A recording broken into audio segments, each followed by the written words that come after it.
What's going on, guys? This is your boy Dante with Dante's Boxer Nation. And let me tell you something right now. If you guys are looking for the best fragrance products in the world, you need to go to ashkicking.com. That is ashkicking.com. Keep your home smelling fresh and clean with Ash Kicking fragrance products. Treat your skin and hair with Ash Kicking all-natural health and beauty products. Everything you need to create a comfortable home living environment and create a comfortable space for entertaining. The best incense burners in the world, home fragrance products, and health and beauty products, go to ashkicking.com. That is ASHKICKIN.com.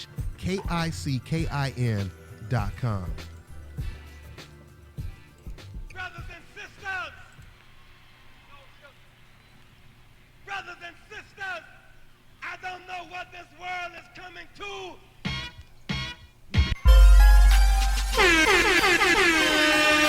Hey yo, check this out. This is Flavor Flav, and if you want the whole truth and nothing but the whole truth, so help the whole truth. Hey yo, you better listen to Dante, baby. Dante! Yeah, what's going on, y'all? Dante's Boxing Nation Radio. It's going down. We got another great show for you guys, as always. First things first, let me go ahead and introduce the panel as we always do at this time. In the studio, I got DJ Star. She on the ones and twos. What's going on, DJ Star? Hi, everyone. I got you. Go ahead. Say it again. Say it again.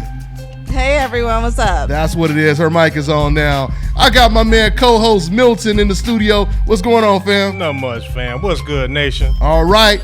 And I got my man on the line. This man, he's a boxing writer and a former fighter. My man, Kirk Jackson from BoxingInsider.com. What's going on, Kirk? Hey, what's up? What's up, Dante's Nation? What's going on? It's going down like a plane crash, y'all. We about to get it in, man. Oh, yes, sir. Even though we didn't have no big fights this weekend, you know, we still got a whole lot to talk about. So let's go get right into it, man.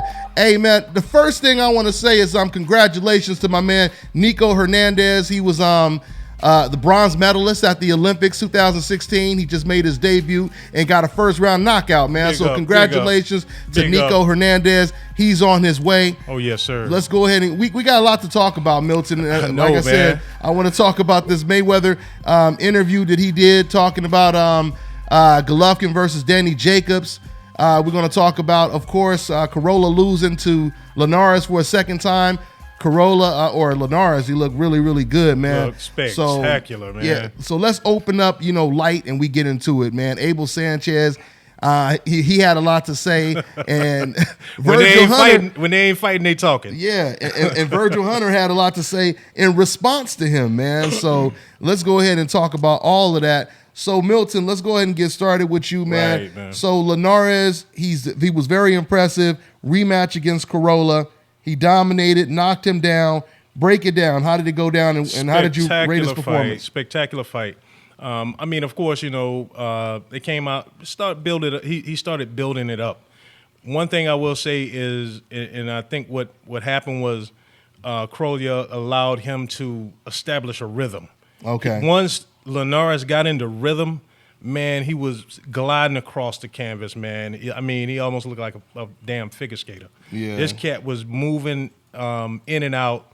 He was working the jab up and down. The footwork was just spectacular, man. I've watched him fight before, but I've never seen him this impressive in a win, man. Mm-hmm. The uppercut was just on point, man, all night long. He was throwing it almost at will, and caught him with it in the seventh round, and dropped him. And to Carolla's credit, man, he got up off the mat, and then that gave him a sense of urgency, because he started letting his hands go. Because up until that point, man, he just had his hands in his pocket. It was like he was not throwing. It was like he was waiting for that one shot that was never going to come, because Linares kept floating around the ring and was not giving him that opportunity. And so, he started to fight a little bit more, but it was futile, man. By that time, Linares was in a rhythm and was catching him with almost at will. And then in the 12th round, Carolla's corner almost stopped it in the 12th. Yeah. I heard him talking about that. He was begging him. He had to beg them to let it not continue. To stop it. Yeah, not to stop it. Yeah. And I'm glad they did. I mean, I don't think he was in any serious danger, but I think they were just unimpressed with his performance and just was And I think that gave him a sense of urgency to go out and try to at least try to get a knockout. But at that point, man, it was over. It was over. And Great performance by Linares. And I never really understood why there was a rematch, because it wasn't like there was any controversy in the first fight. I mean, Linares, I know he didn't do as good as he did in this fight, but he still dominated though, right? Yeah, I mean, he dominated pretty much. It was no question that he won the fight, question. basically. So, Kirk, since now your boy Linares just won this rematch against Corolla, what do you think about him calling out Mikey Garcia and Lomachenko? He called out. Yes. He calling out Lomachenko. That boy got some balls on him, don't he? What you think about that, Kirk? That's what he's supposed to do. He's been a veteran in this sport for a long time, and he's 31, so he's not getting any younger. When you're at the top of the sport and the top of your division, you're supposed to seek the best fights available, whether it's the biggest name or the greatest level of opposition. So I think by having Mikey Garcia on the international panel that they had for Showtime with Paulie Malignaggi and Bernstein and the other guy, I can't think of his name, he was the host, they were pretty much setting up the potential fight between Mikey Garcia and Jorge Linares. So I think it's a beautiful thing. That's what you're supposed to do as a fighter. Yeah. Hopefully we see Triple G do that. Going forward. Shots fired. Triple L. It's about to burn up in here today, That's man. what It's Mayweather burning. said. I didn't say it. I didn't say it, GG. Triple. That's what Floyd calling you. He calling you Triple L. You know what? Matter of fact, man, let's go ahead and get into this clip right now, man, because I want us to talk about this situation. So Floyd Mayweather, he finally gave his thoughts on how he thought Golovkin looked in his fight. And I think it's interesting because we know Floyd Mayweather, he moved up 5 weight classes, and everyone has been comparing Golovkin to Floyd Mayweather. So let's listen to what Floyd Mayweather had to say to Fight Hype. This is a small clip. I'll put the link in the description box so you guys can listen to the entire interview. And by the way, for everybody who's in the phone line on the phone lines right now, we will open up the phone lines in a minute, okay, guys? So we appreciate you guys holding, but let's go ahead and play this clip right now. Check it out, y'all. And we don't talk about him, but let's talk about another fighter. When I was overseas, I seen another fighter fight, and I thought he came up short. But we not gonna talk about it. Y'all know who we talking about? Who was that? I'm missing it right now. Who was the fighter? Triple L. Because Triple L, because he'll lose 3 times to me. So did you see the fight? What did you think about it? Triple G, he can punch. He'll a good puncher. But I may need to train Danny Jacobs, because Danny Jacobs, he could have got the job done a lot better. And I could have shown him how to get the job done a lot better. But Danny Jacobs put up a hell of a fight. He's a hell of a fighter. Triple G is a hell of a fighter. It was a good matchup. But if I still was in the fight game and I still was active and still busy, you already know I ain't got to tell the fans what I would do to Triple L. You know, I put that work in on that boy. Shots fired. Shots fired. God damn. God damn. He said, I would have put that work in, Milk. Oh, man.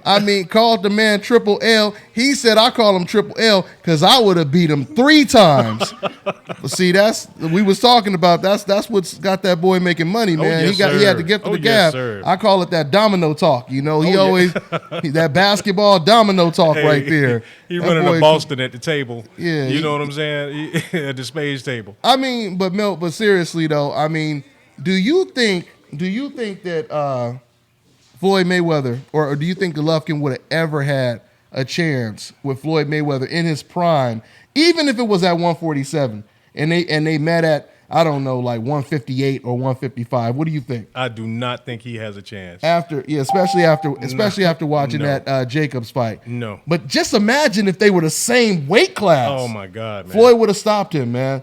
Floyd, I won't say all that. I'm talking about the light. I'm talking about the featherweight, the lightweight, not featherweight. I'm talking about the lightweight Floyd Mayweather. Oh yes, sir. I'm saying that they were in the natural same weight class where Floyd didn't already move up 5 weight classes. See, this is why I want to explain to people what. I know everybody has their own definitions of what pound for pound is, but this is what I mean by that. at whatever weight class you move to, requisite skills matter. Oh yeah. And then tell you, man, I was a big supporter of Triple G. I don't say fan because, hey, man, I like a lot of these fighters. I like some of the people he's been in there with. But this is how I feel about Triple G. The power at 160 was what was keeping him, at the top of the charts at 160. Mm-hmm. But I didn't see enough footwork, enough hand speed, enough defense in order for him to move to a lower weight that would work at a lower weight class. And I don't think that power travels all the way up with him like it does at 160. Yeah. So I mean, that's why I just say, hey, man, they got him listed now. I guess ESPN has him listed now as number one. Which we're going to talk about that, and that was really interesting. Shout out to my man Town Business, representing that DBN. Subscribe to his channel.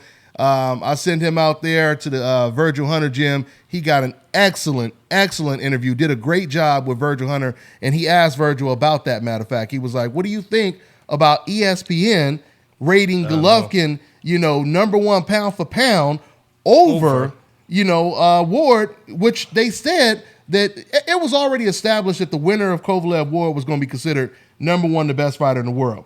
So it's funny how that fight, they considered it a controversial decision, right? Right. This fight was a controversial decision. Yes. But they still give him pound for pound. Yeah. And then they take the credit away from Ward because they believe that was controversial. You see how it works? It's a double standard, man. There is a double standard. And I mean, when you see ESPN pull a move like that, I mean, I feel like I'm in the 1960s or something because it was so blatant. It was on some Mississippi boxing burning type shit. You know what I mean? I'm like, what? Because they not even trying to hide it no more. I mean, it's man. They always say on the West Coast, they try to hide the stuff. Right. On the South, it's straight in your face. It's straight in your face. That's South side stuff right there. What they just did, That's man. the dirty. That's the dirty right there, man. But they're trying to create a superstar, and that's why what's funny with Triple G. Whenever they bring up his championship belts, they always bring up the IBO. Mm-hmm. The IBO is not even a real belt. And they always bring it up. They do that. They're always saying, "Oh, we had such and such star at Triple G's fight." There was like maybe 3 people that we know that were at that fight, and they're trying to talk about numbers. And he sells this out, he sells that out. The pay-per-view numbers speak for themselves. They're not that great. No, not at all. No. And speaking of the IBO, they did that with Pacquiao too. Calling him a 8 division champion. One of those belts he won was an IBO belt. You know what I mean? So, but still at the same time, this is what I keep telling people when it comes to pay-per-views. Now, if they would have just treated Golovkin like he was anyone else in the sport of boxing, instead of covering him with that hope insurance, it wouldn't be that bad that he did 130,000 to 170,000. It wouldn't be as bad. But when you pressure this man and you tell everybody, forget about these fighters on the coincidental list like Terrence Crawford and all of them, Andre Ward, this is the man that's going to save boxing. And when you promote him like that, that's what makes those numbers look bad. They wouldn't have looked that bad if you would have just treated everyone the same. Yeah. You feel me? But they put pressure on Golovkin, and that's why it's backfiring right now. We all know that Floyd Mayweather, he did about 350,000 in his first pay-per-view, if I'm not mistaken. I know it was over 300,000. That was his first pay-per-view. This is Golovkin's second pay-per-view, and it was Tom Loeffler who actually announced the numbers. So, Milton, we really don't even know if the numbers are 170,000. Right. They could be anywhere. I say they're anywhere from 100 to 150,000. That's usually what it means. But once again, if they didn't put so much pressure on him, those numbers wouldn't be that bad. And listen, man, I know we've been kind of dogging my man a little bit, and I know there are a lot of people who think, but we not. You gotta speak for yourself, dog. Speak for yourself. When I say we're not dogging. When him. I say we, I say a lot of people in the boxing community, because I've heard a lot of people say that they think Jacobs won that fight, which and I can understand it, but there have been some people who have been really harsh on him. And I'll say this, man, the man didn't fight the most spectacular fight, but he was in the fight. And it was a close fight. You saying Golovkin was in the fight? He was in the fight. Of course. He was supposed to knock the guy out. I know. I mean, but think about what you just said, though. This is the thing, though. He went from everybody supposed to wants to knocking him out. diminish Danny Jacobs. They do that by it, but they're not diminishing Jacobs. Like Jacobs wasn't a top middleweight. And this you know dude what? is one of the best middleweights in the world, man. And see, that's the thing. That's the misconception. Everybody keeps saying, because I talked to Abel Sanchez, he said the same thing. Because I asked him, I said, Abel, I said, when Golovkin fought Kell Brook, you rated his performance as a 4 out of 10, Golovkin's performance. Right. How do you rate Golovkin's performance against Jacobs? This time he didn't want to answer it. Yeah. And he was basically saying, well, if I do that, then that would be like taking credit away from Jacobs because he did good. But at the same time, then that means you took away credit from Kell Brook because you said that was a horrible performance. My whole thing is when you are expected to go in there and obliterate someone and you struggle to where people thought you lost the fight, that's not discrediting him. That's telling the truth when we say you struggled against this guy that everyone said you were going to knock out. Every time we was doing this show, Milton, you was here, you heard the people. Whenever we even sound like we was giving Jacobs a chance, people took that offensive. Yeah, there were some people they were offended that we even gave Jacobs a chance. That's true. They was like, Dante, you're biased. How dare you say that Jacobs got a chance? Wait until Golovkin. I can't wait till Golovkin knocks him out. Then I can't wait to see what you got to say, man. Dante. But now, since it was a decision, now they saying, oh, but Golovkin, he showed his boxing ability. You guys are not giving him enough credit. We giving him enough credit. Listen, man, when Deontay Wilder knocked out Chris Arreola, Teddy Atlas, who's one of my favorite commentators and trainers, he did a breakdown showing clips of all of Deontay Wilder's flaws. After Wilder got a knockout. I didn't look at that. Me, honestly, I didn't look at that as him dissing Wilder. Right. I didn't look at that as him diminishing Wilder. I looked at that as looking at the flaws. So once again, the thing is, and we're about to answer some phone calls in a minute, guys. So just hold tight. But I just want to get this out real quick. We're not diminishing him. It's just they don't care when we criticize. Because we done criticize all type of fighters. True. Me personally, I didn't criticize Deontay Wilder. I criticized J. Leon Love before he lost, when he was undefeated, because I could see certain things that was going to be problems in the future. Right. When I criticized them, these fans didn't care because they on the coincidental list. But when we criticize Golovkin, now it's like, oh, why you got to be so hard? Why are you hating on him? They never said I was hating on Wilder. You feel me? Right. So we gotta point that dude off too, man. Oh yeah, he was hot with you for a minute. Oh, he was hot. Deontay Wilder. Wait, what's say, Kurt? Go ahead, Kurt. I was gonna say, even when watching the telecast, because they re-aired it last night, Max Kellerman, Jim Lampley, etc., they kept lamenting on the fact that Danny Jacobs is the bigger fighter. Mm-hmm. Like, oh, Golovkin's fighting a guy that's at least 10 pounds heavier than him. Yeah. It's like, why you guys keep harping on that back? See? He's not the first fighter in history that's dealt with that. Floyd routinely fought guys all the time. Right. 20 pounds. And they never mention it. They never mention that Floyd Mayweather is in there with a Maidana who was nearly 20 pounds bigger than him. They didn't mention it not one time through that broadcast. No. Right? So, but yeah, and what you just said right there, Kirk, that reminds me of the Kelly Pavlik-Hopkins fight. Because that was another fight where Hopkins was supposed to get destroyed. All of a sudden, he starts winning, and then all of a sudden, Larry Merchant and Jim Lampley, they go back and forth. Oh, it's probably because he wasn't used to fighting smaller guys. What was it? It was Hopkins. Did Hopkins move up or because Hopkins moved up? Kelly moved up and fought him at a catchweight. That's what it was. That's what it was. Mm-hmm. And so they start using that excuse. They start using that excuse, But once again, they never gave Floyd that excuse. Floyd go in there, they call him feather-fisted, can't punch. And that you should be getting all the credit in the world. If you feather-fisted, can't punch, and you in there with a massive puncher who's 20 pounds bigger than you, and they don't give him no credit for that. But anyway, let's go ahead and open up the phone lines and get it in. Looks like we have an international call.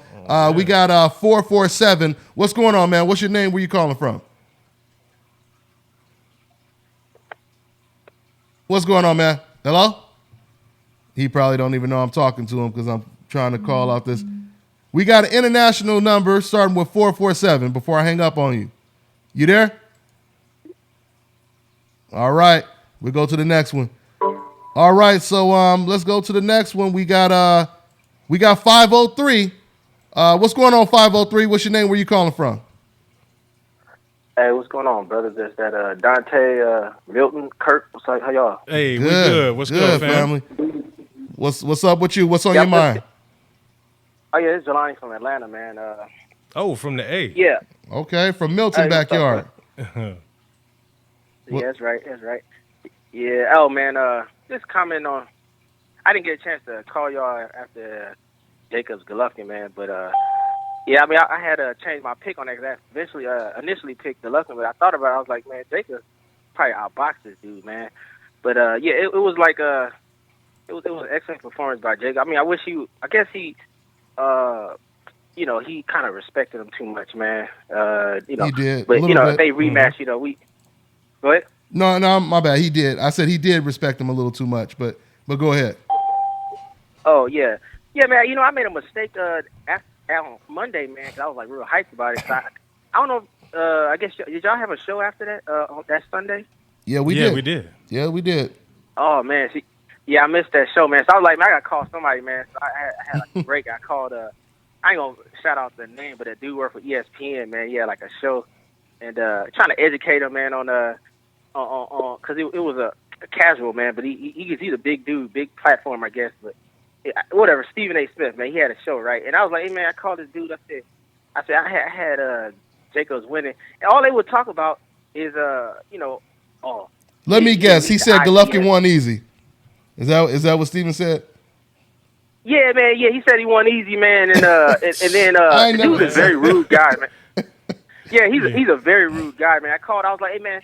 First of all, dude, I was like, you know, the first time Golovkin gets in there with a natural middleweight, he looks ordinary, man. And then I said, you know, and then all he had to say was, he missed the IBF weigh-in, man. He was too big. He used that as an advantage. I was like, man, if you're truly great, man, like, you know, you got Floyd, most guys in boxing, they shrink down. I mean, most of these guys are too big for the division anyway, so that's like something you should be used to. That's a natural occurrence in boxing. Like, guys shrinking down to make certain divisions when they shouldn't even be fighting that division. So, I mean, Golovkin's supposed to be this big monster, man. Like, if that was the case, they was worried about weight. Why didn't they put in a rehydration clause or something? I mean, I know that IBF has their own 10-pound. You can't weigh over 10 pounds the same day. But I mean, if they were supposed to if they was afraid, I mean, he made the official weigh-in. Like, give a man credit, man. The guy came in there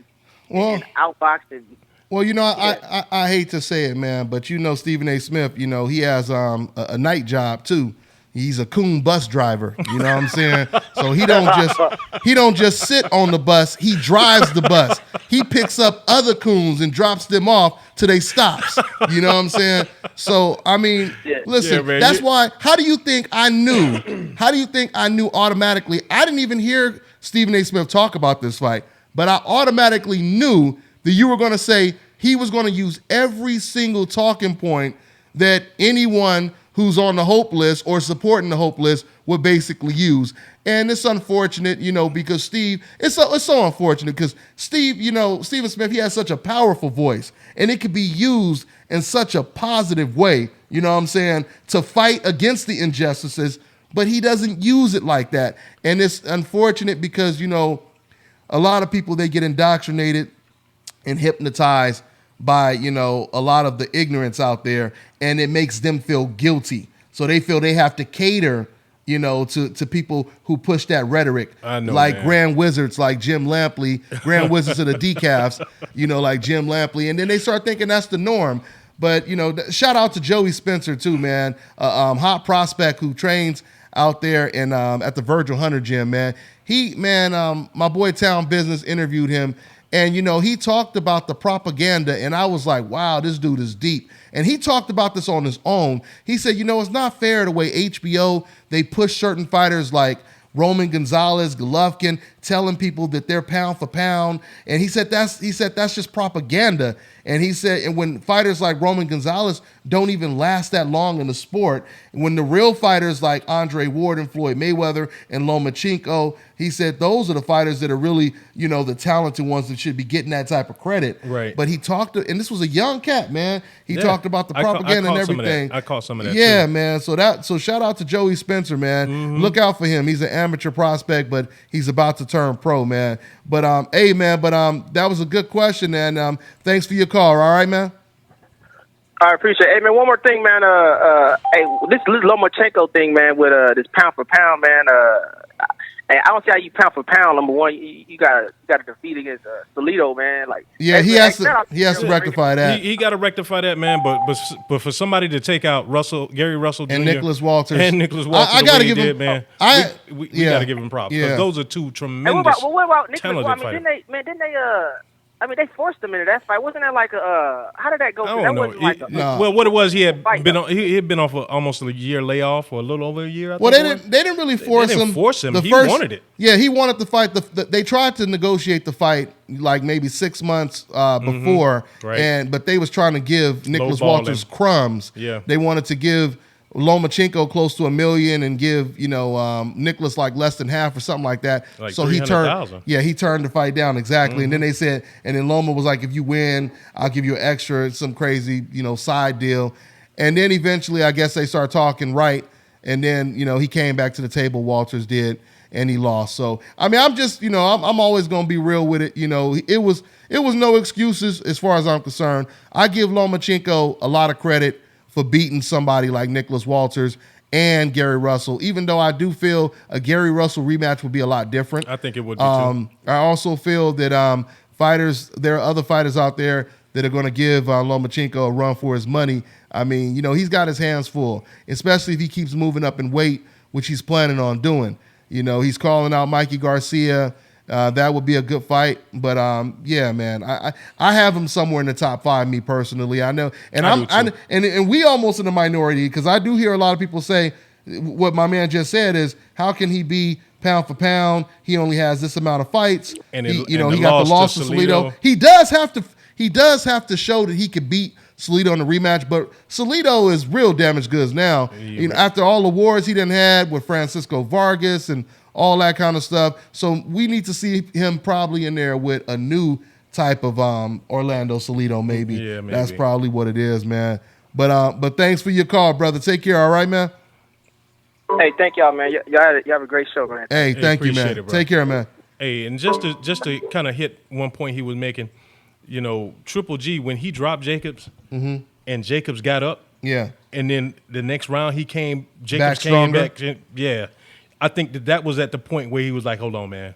This ain't the same. This ain't the same. Yeah, everybody cowers when I hit him with this, and this dude is bouncing back. And he kind of talked about that in the post-fight interview. Yeah, I listened to that, and I broke that down, and I'm like, okay, let me translate with his broken English. And what he's saying is... Abel said it too, by the way. Go ahead. Oh, yeah. This is not your average dude. These aren't just some of these middleweights I've been punching, and they wither up. This dude is coming back strong, and he's fighting hard, and he hit me with a couple of good shots. So, hey, I got to make this a 12-round fight. So, I think the knockout went out the window. What you got, Kirk? I was going to say, it kind of reminds me of like a development fight. You see with a lot of these guys that end up becoming superstars early in their careers, they'll have a fight against someone that's extremely tough. It's a step up in class. And you see that, okay, the things that I was doing early in my career are not working. I can't knock this guy out within the first 4 or 5 rounds. Right. So I have to adjust and prepare myself for the long haul. I have to make it. I have to win on points. I have to do things differently. I have to throw certain combinations and throw certain punches or whatnot. But we're seeing it with Golovkin as he's stepping up in class finally, as he's about to turn 35, much later in his career. So it's kind of weird to see that. You know what I mean? Yeah. And I want to make it clear once again, we have been criticizing Golovkin for the last 2 years, and the criticism has been fair. All we have been saying is he's good. He punches hard, strong guy, has a lot of potential. But we don't know how he's going to perform when someone is going to fight back, which is what Terrence Crawford said. Teddy Atlas said, Robert Garcia said, all of these fighters, they were saying the same exact thing. Peers in the sport of boxing. Yeah. Only people who were upset were internet fans, personal people who was taking this personal. But now the truth came out. The first time Golovkin fought somebody that fought him back, that had power similar to his, we seen what Golovkin was made of. And Golovkin did not look comfortable in that setting. And that's the reason why I feel like Golovkin is in a lot of trouble right now, Milton. I feel he is. I feel he has nowhere. I mean, I won't. Yeah, because I was talking with a partner of mine today earlier, man, and he was like, man, if he moves up to 168, he in trouble. I'm like, man, if he stay at 160, he in trouble. He can still be in trouble. But and I say trouble by saying that, hey, man, the fights are going to be extremely competitive, and there's a possibility that he can lose. Oh yeah. So the comfort zone that he was in, he finally stepping out of it. And now the competition, I think, could get a little bit better, because what I was saying was that there are a couple others besides Charlo at 160 that he could probably have, tough time with. I think BJ might give him a tough time, to be honest. Only reason is because BJ is good at tying you up. Yes. He'll tie you up on the inside. Yeah. And if you could take away, those bombs on the inside, that's how he frustrated Chris Eubank.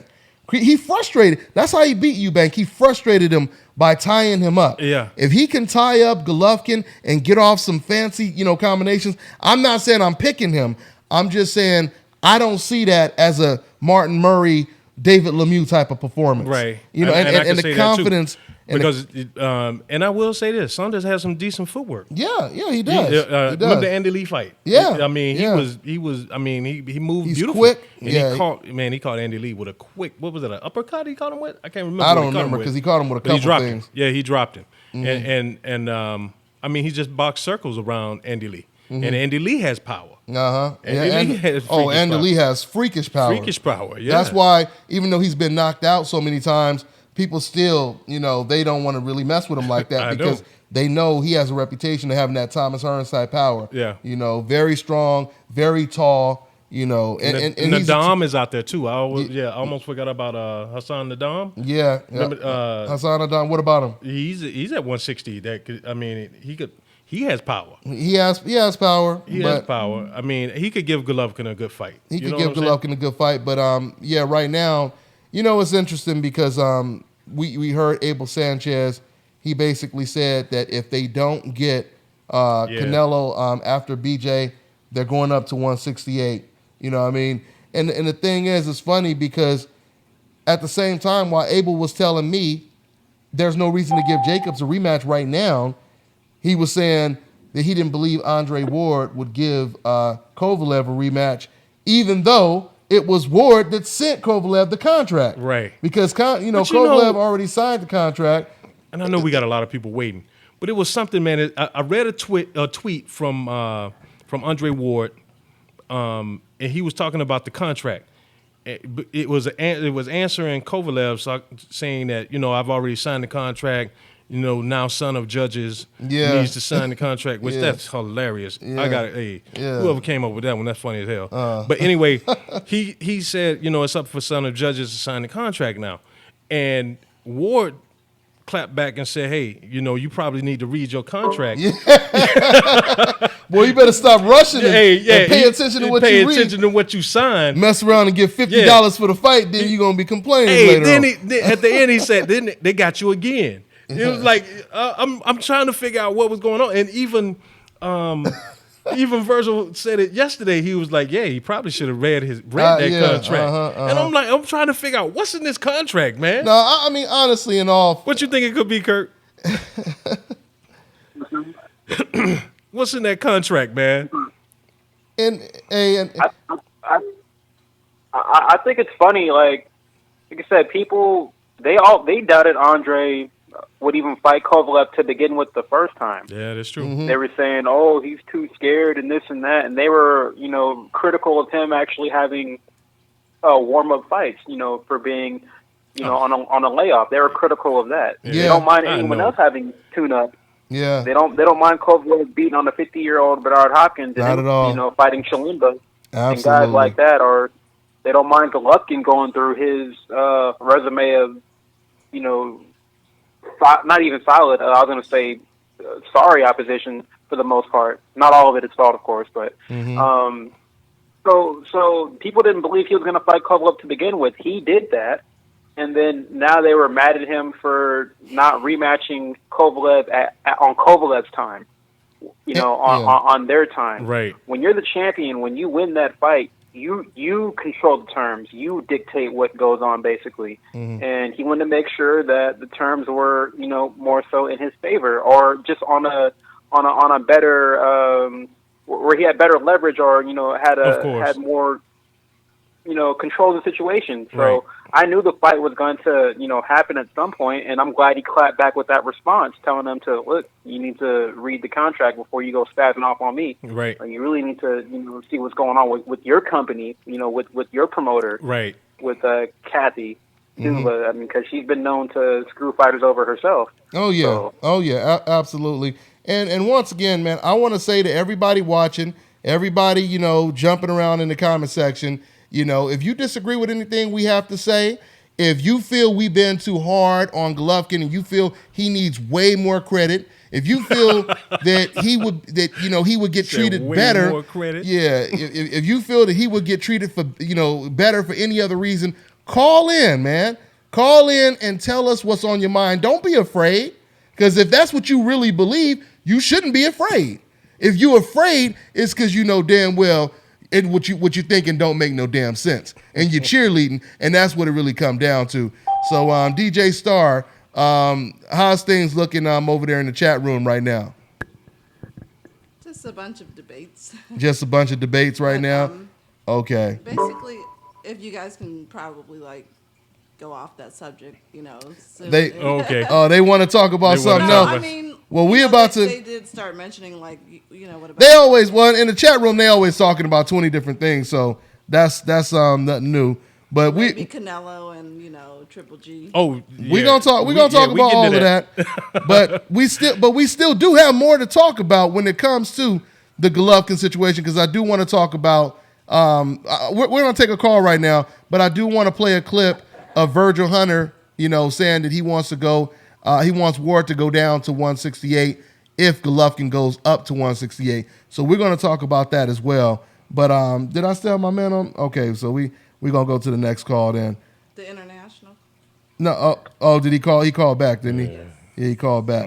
Hello? Hold on one second. Okay, let's... Somebody else? I think the international guy called back, so let me go ahead and try to get him on. We got 447 International. What's going on, man? Yo, you hear me? Yeah, man. You was sleeping on us, huh? What's up with that, man? Yo, man, I'm American, but I live in Scotland, man. And okay. What's up? Okay, that's what's up. That's what's going on, man. What's your name, man? But my name is Seth, man, and basically I'm 40 years old, so I've been watching a little bit of boxing. Okay. And I just want to say this about Triple G, right?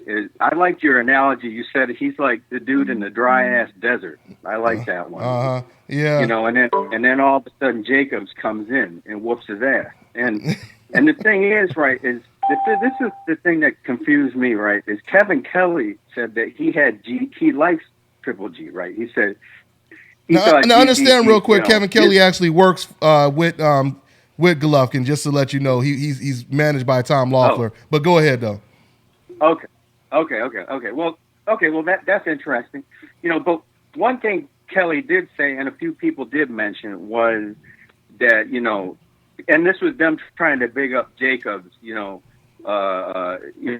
that, well, Triple G was an Olympian and he, fought in the World Championships. The bottom, as if like Jacobs, as if like we thought Jacobs wasn't shit. The thing is that like I like Triple G, but Jacobs whooped his ass, right? And the bottom line is that I thought that Golovkin was going to have a tough time simply because you can't beat up Peter Quillen like that. And you know what I'm saying? Like where I'm going with this is that like Jacobs has, it's not even a matter of it improved. He's gone through so much shit And I was like, I think that basically Jacobs got robbed. And I mean, I've been away from America for a long time, so shit must have gotten fucked up. Like, but people, they're sorry for my swearing, but like, it's all good, man. It's all good. People are making some seriously racist comments, man, and they need to leave that shit out of this shit, Absolutely, man, brother. Because I'm saying that, and I ain't black, so like, you know, basically, like I even wanted Stevens. I wanted Stevens. That's right. I wanted Stevens. You know, because like I come from that I watched boxing at a time, like at least back in the day, the middleweight division had people like Pavlik and Jermaine Taylor, and these people were crazy. Nobody wanted to fight these people, right? Yeah. And so like, I mean, I like watching people get knocked the fuck out, and so like Stevens, I thought could do that, and when Stevens didn't do that, I just want to say it's disgusting to me that people had to say some racist comments, man, like talking about because I supported Stevens. Anyway, that's a whole nother story. Let me just get back to the GGG thing, man. And thank you for like spending a few seconds with me. Basically, you're right. These cats is grand wizards, man, for real. I don't know what the hell is going on anymore here, but like Triple G is screwed because he can't go up to 168 because he's got like, I mean, the list is very long with the people that could fuck him up in the 168. Yeah. I mean, forget about Andre Ward coming to beat his ass. Even Gilberto Ramirez. I mean, James DeGale. Yeah, it's tough. What about the Durrell? Yeah. What about the Durrell? Yeah. Durrell. I mean, Durrell. One moved up. Durrell's can box their asses off, and Triple G has never seen. I mean, I understand he's a world champion and all that stuff, and he's fought in the amateurs a million fights, but like this is a whole. The Durrells can box, DeGale can box, and Danny Jacobs did that, and the fact is that like, you know what, that they don't want to see him again. They don't want to see him again. No, and Triple G, you know, Abel Sanchez, like I gotta say you've been doing your research, like messing with Abel, because Abel really is. He's coming up. What's he got to say now? What does he have to say? Well, I mean, one thing I will say about Abel is he finds he's very clever when it comes to interviews. I mean, he always has something to come back quick. But right now, even he's in a very compromising situation right now because, like I said, I just did the interview with Abel, and like I said, he said that they want to move up to 168, and I can't wait to send him a text. I meant to send him a text and send him the interview that I did with Virgil Hunter, because I want to hear what Abel has to say about Virgil Hunter saying they'll come down to 168. So, yeah, man, I mean, right now for Gennady Golovkin, it's getting very, very difficult.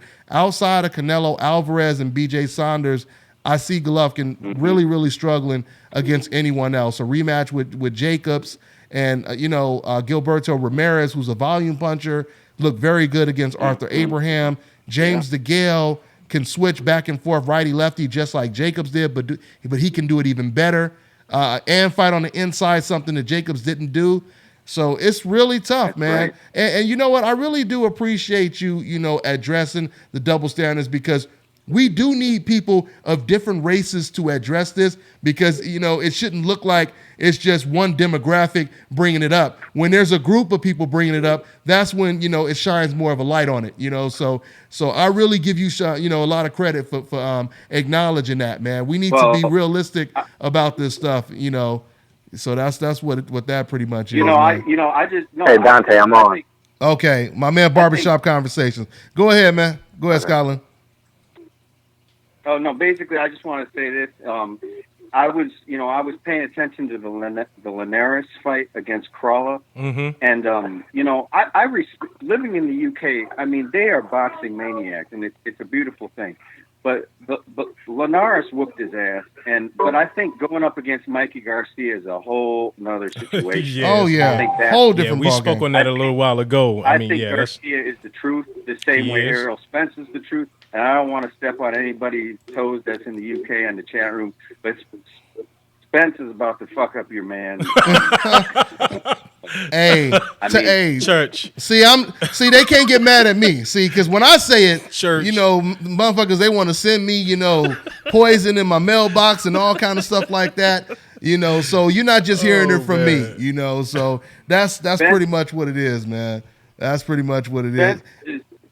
Spence and his people are unfazed. They don't give a shit about fighting in front of that crowd, man. And they will. Oh no. He will. What's he say? Man down his ass. Man down. Man down. Man. Yeah, it's strap season. But anyway, hey brother, well I appreciate your time, man. Call in. Calls, man. Yeah, call in anytime. We got 1 million people on hold right now. But real good talk, family. Take care. All right, man. All right, man. All right. All right, I'm here, Dante. All right, man. I just love when people call in with the real stuff, man. Yeah, that's why we do this, though. I give you one example, man. In the UFC, UFC fans hate John Jones. A lot of them hate John Jones because they say he too cocky. Of course. Who the hell is more cockier than Conor McGregor? Yeah, Conor McGregor. Who talk more shit than Conor McGregor? And Chael Sonnen before that. Yeah, and Chael Sonnen. And they love him, man. Don't let me get. They love him. Don't let me get started on that. Who? A prime Ronda Rousey. Right. You know, man. I almost forgot about her. I wish I could. I mean, but it's not. It's not just John Jones. If you look at the pattern real quick, and we ain't gonna be on UFC too long, but if you look at the pattern of UFC, whenever, let's just call it what it is, whenever there was a black fighter that was on top, that's when they hated him. When he started to lose, that's when they would give him more respect. Rampage, when he first came to UFC, he was loved when he first came there. He was funny. They laughed at his jokes. Soon as he knocked out Chuck Liddell, they booed him for the first time. He started getting booed. They start hating his guts, right? I know, right? Then all of a sudden he loses. Then Rashad Evans comes along, right? They hate, as soon as he becomes champion, they hate him. Yeah. But when he fought against Rampage, they was rooting for Rampage because he was no longer the main threat. Right. You see the pattern? I see it. And then the same thing happened with John Jones. So whenever they're in power, whenever there's a threat, that's when they are hated. Yeah. When they're no longer a threat, that's when they don't care. It's the same, man. It's the same thing everywhere. It's not. It's the same thing in boxing right now. Al Heyman is more hated than 50 Cent because Al Heyman is doing bigger things. Nobody is hating on Don King because Al Heyman is the bigger threat when it comes to advising and promoting. Right. Floyd Mayweather was hated. Nobody was calling Emmanuel Burton cocky and him an asshole because Emmanuel Burton didn't have a great record. Right. But he was in there dancing and acting a fool. Drunken monkey. Yeah.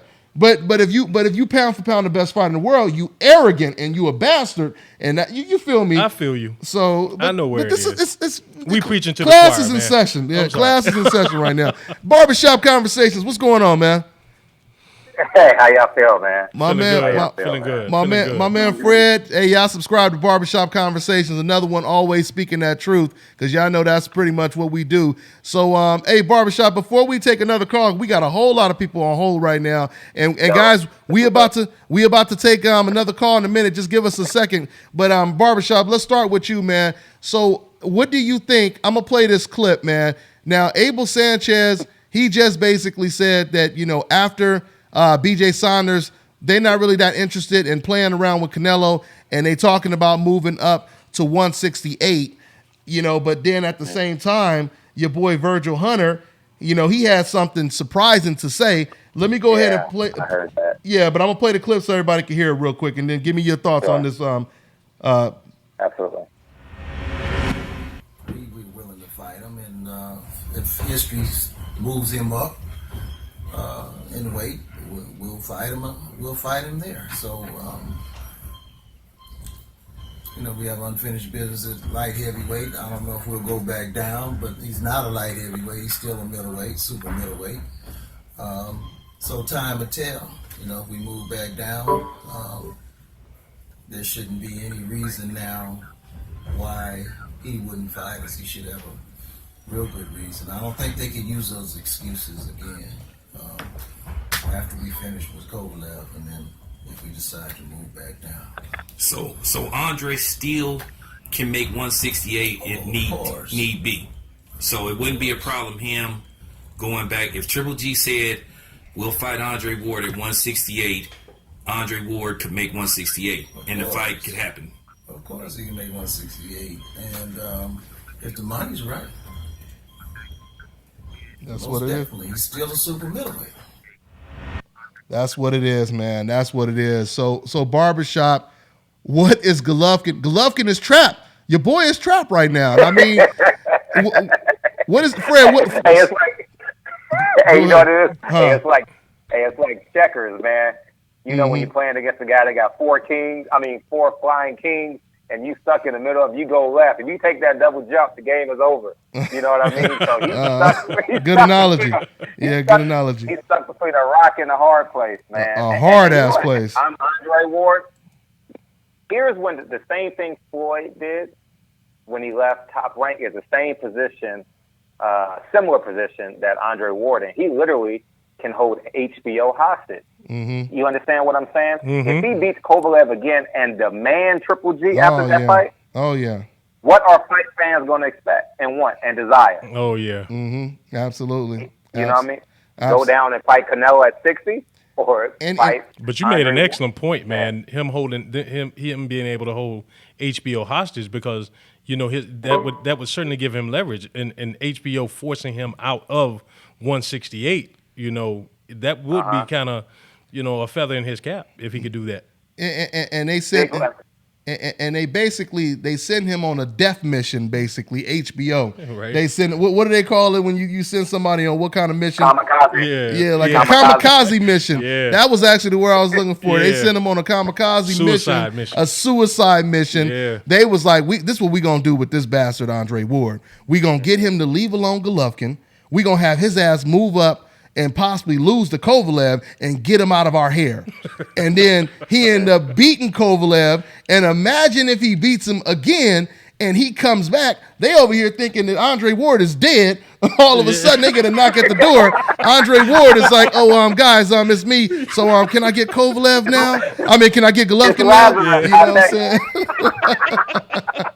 HBO going to be like, this goddamn... You know what? They're like, can you do us a favor and move up to heavyweight just for one fight, champ? Just for one fight, champ. They cold with it, man. They cold with it. But anyway, man, that's what it is. And also, you know what? Let's go ahead and take another call. Yeah. Like I said, these guys, they've been on hold for a while. Did I already do? We got 203. What's going on, 203? What's your name? Where you calling from? Hey, what's going on, man? My name is Brian. I'm calling from Danbury, Connecticut. Okay, what's going on, Brian? Hey, what's up? What's good with you? Doing good. Before anything, I want to commend you guys on what you guys do. The fact that you're getting the power that you are in the industry and going to all these events and getting your credentials and speaking the truth is the reason why clowns like Dan Raphael can do something like blackball an Andre Ward fight, not talk about it, not mention it, not even and it still do 1.3, 1.4 million views. Real talk, man. And the reason why the real reason they would do that because you guys are letting people know what's going on with those particular fights. And he'll do the same numbers as a Triple G and Chocolito on the night where HBO is free, where they're promoting the hell out of it on HBO and ESPN. Mm-hmm. Right. So you guys keep doing what you're doing because you are the reasons why things like that happen. Appreciate the love. That's number. And I don't just say this just to say it. I really sincerely appreciate it when I get calls like that because that is the whole purpose we doing this. To get the word out, to make sure everyone gets the credit they deserve, no matter who they are. So good looking, man. Appreciate it, man. But go ahead. What else? When it comes to Triple G, I think with him, people keep saying that. Especially the certain people on the panel keep saying that, sometimes they get on him too much and stuff like that. But this is the thing. It's about expectations.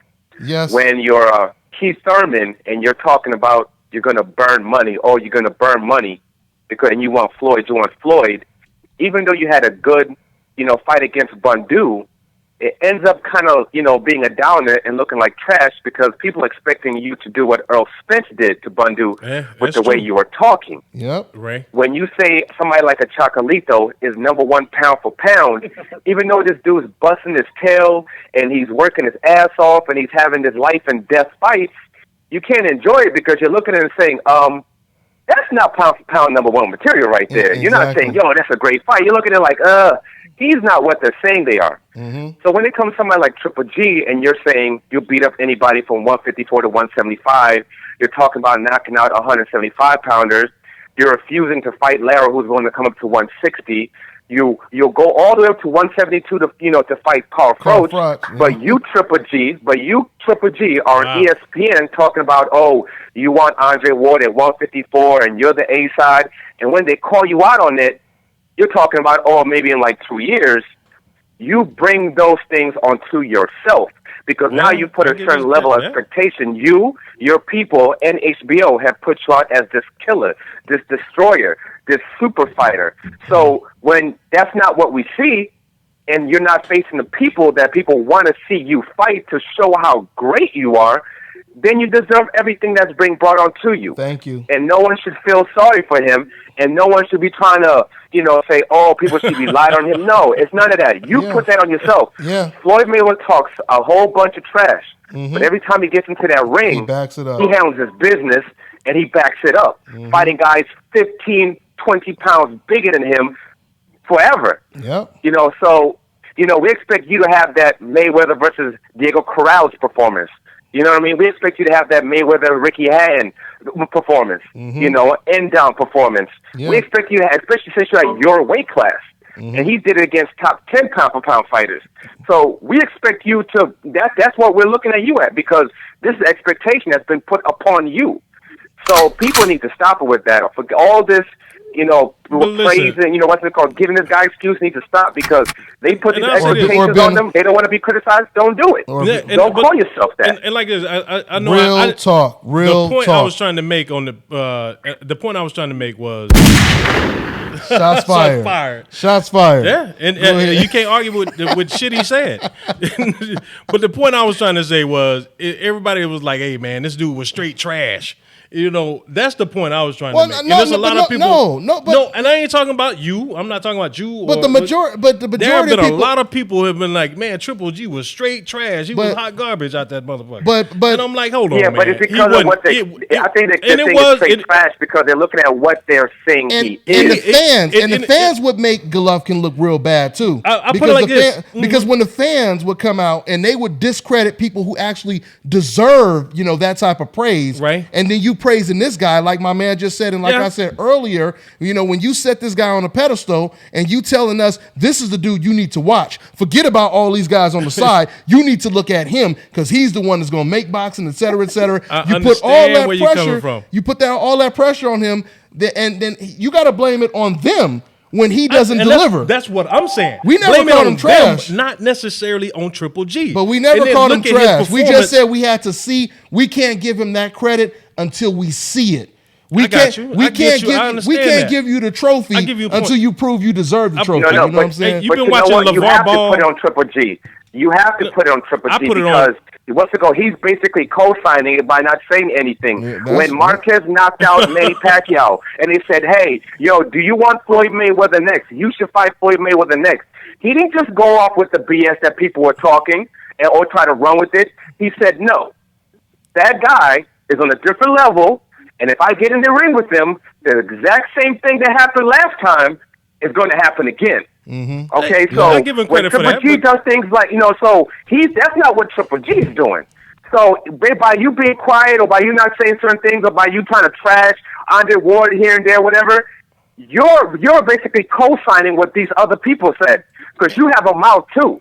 You know what I mean? If you can say, guys, just good boy, all this stuff, you can say that stuff too. Like, Andre Ward is the truth, or this guy really is that. You can say all those things. You know what I mean? So it goes on him too. And let me say this too. And you also notice that when it comes to Golovkin, he's the only fighter that gets the luxury to where mainstream media websites, they are writing articles they're trying to defend him and protect him. They're saying you guys are being too hard on him. They never did this kind of stuff. When Andre Ward dominated Alexander Brand, I seen articles, the most boring performance ever. Terrence Crawford against Victor Postal, the most boring performance. Nobody ever wrote an article saying, let's not be so hard on this guy. I mean, he fought the guy we wanted him to fight. He dominated it. He knocked him down. They don't do that kind of stuff. But when there's someone on the hope list, now we got to be careful with criticizing a man who's 35 years old, and the best guy he done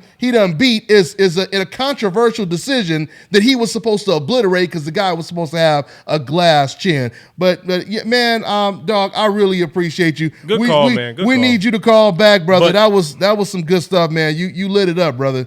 You lit it up, man. Hey, no problem, man. And last thing, when it comes to Stephen A. Smith, you guys ever see that movie Brothers with Wahlberg and what's his name I remember. I remember. Yeah, I remember. Yeah, well, there was a scene where like the main dude, the main gangster, he's having a big huge party, and all his boys at the party, whatever, right? You know, one of his, the sucker gangsters coming, he's all dressed fly and everything, and he's talking all this stuff, acting all tough. Kind of like Stephen A. Smith does. And the main gangster, he got tired of this dude. I don't know what he did, but he told the dude, like, yo, shut up and go sit on the little kid's table. And it was literally a little tiny little kid's table where all these little kids were sitting on, and he really shut up and sat in that table. Four brothers. The four brothers. Yeah. So that main gangster is basically, ESPN and Stephen A. Smith is people. Because he acts all big and tough with those big balls. Yeah. But every time he steps on their toes and they tell him to shut the hell up, he always curls his ass up and sits right on that little table. Absolutely. So he needs to stop him with that BS. We've seen a long time ago, but he ain't the big boy that he always claims to be. No. He's a sucker. Yeah, he only that big boy.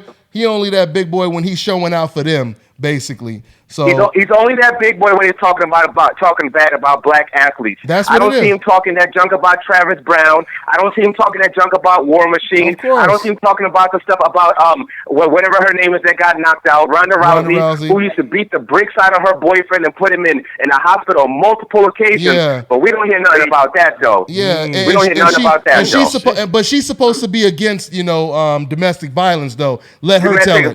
Let her tell it. And not to mention, and then you have a deal with Golden Boy, who are calling people black Hitlers and niggers, and this dude is getting DUIs, using cocaine, has allegations of, raping people before. One of them, he paid them off. They keep bringing up Floyd supposedly beating up girls when there's never any damn pictures, but we know this dude paid some chick off who had, brought up rape allegations against him in De La Hoya, who likes dildos up his ass, but no one ever talks about that either.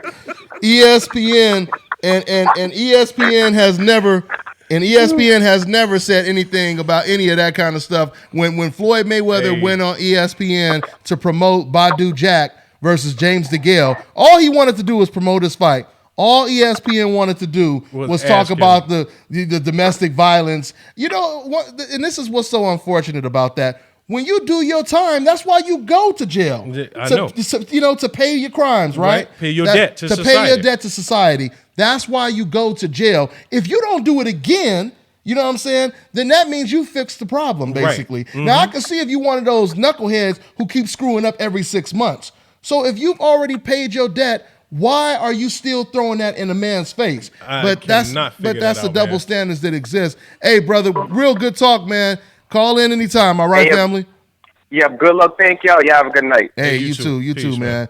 Boy, we got them fired up, boy. Yeah. We got them fired. We reaching some cats, boy. Yeah, I know. And then, Oscar prominently introducing the fighters and the fights because it was a Golden Boy card this past Friday on the Tapia fight. The Quigley, shout out to Quigley on his win also. Quigley too. Over Tapia, man, he might need to look for a new line of work. I'm serious, man. He needs another form of employment because this boxing thing, I don't think it's gonna work out for him, man. If he can't do better than what he did against Quigley, and Quigley rocked him and dropped him. Hey, back to De La Hoya though. I mean, it's like this dude's face. I'm like, this dude just got a DUI. you know, everybody got the demons, man. You know, but man, hey, when they hold everybody else to a certain standard, then nobody come at him like, "Hey, Oscar, you just got that DUI. What's up with that? What's up Ain't with nobody, that? But Floyd, man, and this was leading up to the Pacquiao fight. You know, he couldn't do interviews on ESPN without them, you know, bringing up the domestic violence allegation. Yeah, exactly. And then every time they talk about him on HBO on the Fight Game when they had Michelle Beadle on there, she brought that up every time they mentioned Floyd. The Fox News queen. Oh my God, man! I'm like, come on, man. But everybody else gets a pass. But hey, everybody else get a pass. And I seen somebody in the comment section. I just took a quick clip. A quick little shot at the comment section. It was somebody saying, "Oh, these black people, here they go crying about race again." You know, I want to address that, man, because I want people to understand this. When I see like Mexicans protesting against Donald Trump, you know, or in Arizona where it's a lot of racism towards Mexicans out there, or Muslims protesting, do I ever think to walk over there and say, "Hey, man, stop crying, man. What the hell you crying about?" I don't never think to say nothing like that. I mean, Barbershop Fred, do you ever think to say some shit like that when you see somebody on strike at Walmart and they want more money? Do you get out your car? Hey man, stop complaining about your goddamn money. You know what I'm saying? You know, we don't do that. So why do? So you only care when black people are saying something, but we're not doing that to you. So, I mean, what's up with that, Fred? hey, one of the greatest satisfaction is when a white man is complaining about a black man and something that you own. You know what I mean? There's plenty of things to do. You can go watch the NCAA tournament, but yet and still you're on Dante's Boxing Nation, which means he's a fan. You know, exactly. He's really a fan. Yeah. He has black penis. Yeah. You know what I mean? He's really, you know what I mean? He got his popcorn so he can sit down and cry with us. Like, oh man, it's cry time. Let me go ahead and kick it with DBN. Yeah. He can rub his nipples. Man, hey, that's what it is, man. Something else to Kirk Jackson, and guys, we're gonna take another call in a minute, okay, guys? So Oscar De La Hoya, Kirk Jackson, he's putting a lot of pressure on Golovkin. He just recently said today that after looking at the pay-per-view numbers, which Tom said they was 170,000, which that could be anywhere from, I believe, 100 to 150,000. But Oscar said because the numbers were so low, now he has to revise his offer to Golovkin. So that means, and I predicted this. I said that they probably going to end up offering him even less money now, you know, after this fight. You know what I'm saying? So, I mean, Kirk, do you think that Golovkin is going to take the fight? I mean, to me, it seems like they both need each other, because I don't see Canelo going that far at middleweight, and I don't see Golovkin going that far at middle or super middleweight. So what should Golovkin do? Because they probably trying to offer him $10 million now instead of $15 million, Kirk. He should have took that $15 million. He needs to find a time machine and go back in time and take that. Get that DeLorean. Yeah, the DeLorean. Because, and we've talked about this before, even when looking at Mayweather, there were times where when he fought Arturo Gatti or when he fought Oscar De La Hoya, he was the B side. Mm-hmm. So in order for you to become the A side, when you're fighting the A side, you need to build the fight up, show your personality, show why you are a draw, and more importantly, beat that fighter and earn that A side credential. Yeah. So, I mean, that's what Golovkin should be doing. He finally has Canelo talking about, okay, well, we'll offer you this X amount for this fight, the fight you've been wanting the past 3-4 years. So take the fight. Do whatever you have to do to take the fight, and just make sure you win, and you will become that A side. That's simple as that. Because Milton, go ahead, Milton. And then, Kirk, on top of that, they're saying that if he fights in June, if Triple G fights Billy Joe Saunders in June, they're saying that they don't want to fight him. What are your thoughts on that one? I'm going to follow the money at this point. Look at Golovkin's career. It's not like so. I mean, they're really trying to push him out. Rogue opponents anyway. So I mean, you might as well chase the money. You're not going to get too much credit from. You'll get more credit beating Canelo than beating. I agree. Billy. Of course. You're going to get more credit. It's worth the risk. You might as well. The reward is greater. Yeah. No. Because what they're saying you get more acclaim from the critics, from the fans, and you get a bigger payday. I'd forego Sanders and chase that fight later. He's still going to be there. I'm starting to wonder if even Canelo is saying to himself, you know what? Even though I will make a big check against Golovkin, I could just keep going the Liam Smith route and getting $3-4 million here and there, and I really don't need Golovkin. But I think that's the wrong approach, though, man. I think that's the wrong decision to make because if like I said, right now Golovkin and Canelo, they need each other. There's no way they're going to make that kind of money because they're not going to last that long in the sport with the kind of competition that's at middleweight. Canelo ain't going to fight Jermall Charlo. I don't even think he's going to fight Danny Jacobs. I think he's going to try to just fight once again. Maybe he might fight David Lemieux, maybe Hassan Adam or somebody like that. But, I don't think either one of them guys, especially Canelo, is going to try to fight the best. So, and Golovkin, to me, he really needs the Canelo. I think Golovkin, right now, he's saying to himself, damn, if I go to 168, I got to deal with Ward, DeGale, Gilberto Ramirez. If I stay at 160, they're going to try to pressure me to rematch Jacobs. I might as well just cash out and get me this $10 million and take my ass back to Kazakhstan and raise my kids and basically retire. I wouldn't be surprised if Golovkin tries to pull a move like that, man. That might be his best. If he doesn't want to lose, that might be his best bet. It's take that damn $8 million because the shit is decreasing every minute. He better hurry up and take it before it drops to $5 million. Let's take another call real quick, guys. Let's take another call. Okay. Also, really quick, I'm sorry. Go ahead, Kurt. This also shows how powerful Jacob's performance is. Yeah. He performed so well. You have Saunders coming out the woodworks, out of the cave he was hiding, and talking about, I want to fight Golovkin and I'll beat him. He's talking shit to him when he wasn't saying nothing prior to that. It's like Dante posted. Canelo saying, you need to fight me at this date, otherwise the offer's off the table. They're in a race on. They're trying to beat Golovkin first.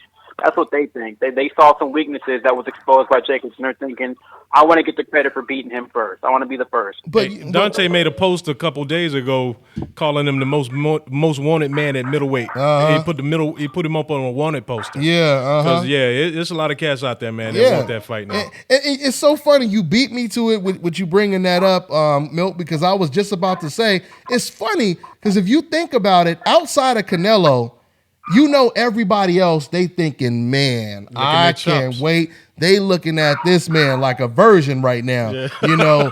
They want that version right now. They like, man, I want to be the first to crack that sucker. You know what I'm saying? They licking they chops right now. And that's why it surprises me because that's how Charlo is looking at it. Oh, yeah. That's how any of these, even Chris Eubank, I bet you they'll take less money than they got, than they got offered before to get that fight. I even think Chris Eubank, would be and somebody is a little got a loud background, just letting you guys know. But I wouldn't be surprised, like I said, if Chris Eubank would even give him a good fight as well. Let's go ahead and take another call. Like I said, guys, whatever you guys want to talk about, you guys could go ahead and bring it up.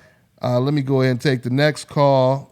We have 973. What's going on, 973? What's your name? Where you calling from? What's going on, Dante and Milton? This is Jay Stowe calling from North New Jersey. New Jersey. What's going on, fam? What's good? What's on your mind? Not much. Yes, I have a two-part question. If Floyd Mayweather doesn't fight Conor McGregor, what do you guys think about him going against Triple L at 154? Do you think Floyd Mayweather will make a fool of him, or what? My second question is, Brooke recently came out and said that he's a master at fighting southpaws.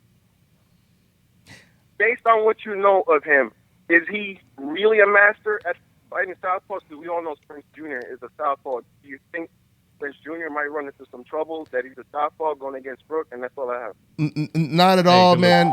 Good questions, brother. Milt, Floyd Mayweather at age 40 out of retirement against Golovkin. And then I'll answer the question as well, but go ahead, Milt.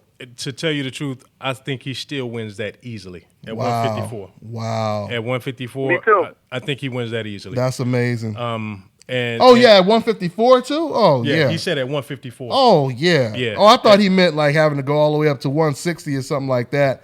154? Oh, yeah. No. Yeah. Did you say it was at 154? 154. Yeah, man. At 154, he wins that easily. I told it'll be a different. It might be a different story. And he has a puncher's chance at 160, but Floyd boxes circles around him at 154. Man. And I will say this. I mean, when you look at Kell Brook, the selection of punches, it frustrated and confused Golovkin. He was stuck there. He was frozen every time when Kell Brook attacked him. So you can imagine, how unpredictable Floyd Mayweather's attacks are. You can't time anything that Floyd Mayweather is about to throw. You won't know what punch is coming at you. So that's the thing with Golovkin.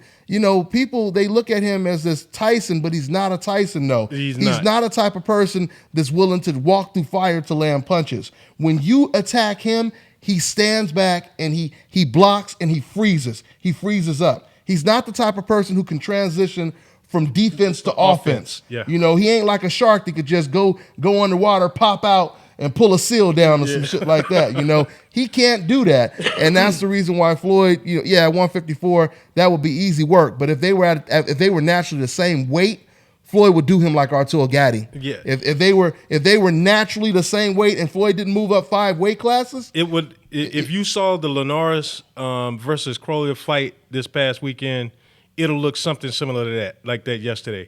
Pretty much him moving around the ring, hitting him at will whenever he wants, and eventually walking him down. I think, in the later rounds. In the later round, maybe. And your second question, brother. The thing is, it's hard to really say Kell Brook looks good against southpaws because he hasn't been in there with a world-class southpaw. You know what I mean? He hasn't been in there with a top-notch southpaw. I could say Amir Khan does good against southpaws. You know what I mean? Because what he did to Zab Judah, what he did to Devin Alexander.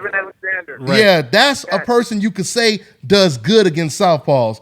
But we don't have any proof, when it comes or any evidence to suggest that he does good against southpaws when it comes to Kell. I think Kell Brook, he's going to move around the ring. He's going to try to frustrate Errol Spence by tying him up. I think Errol Spence is going to be way too strong in the clinch. I think, he's going to be destroying Kell Brook's inside. And eventually, as the fight progresses, Kell Brook, he's going to want to stay off the ropes, but he's going to start inching closer and closer to them ropes as the rounds progress.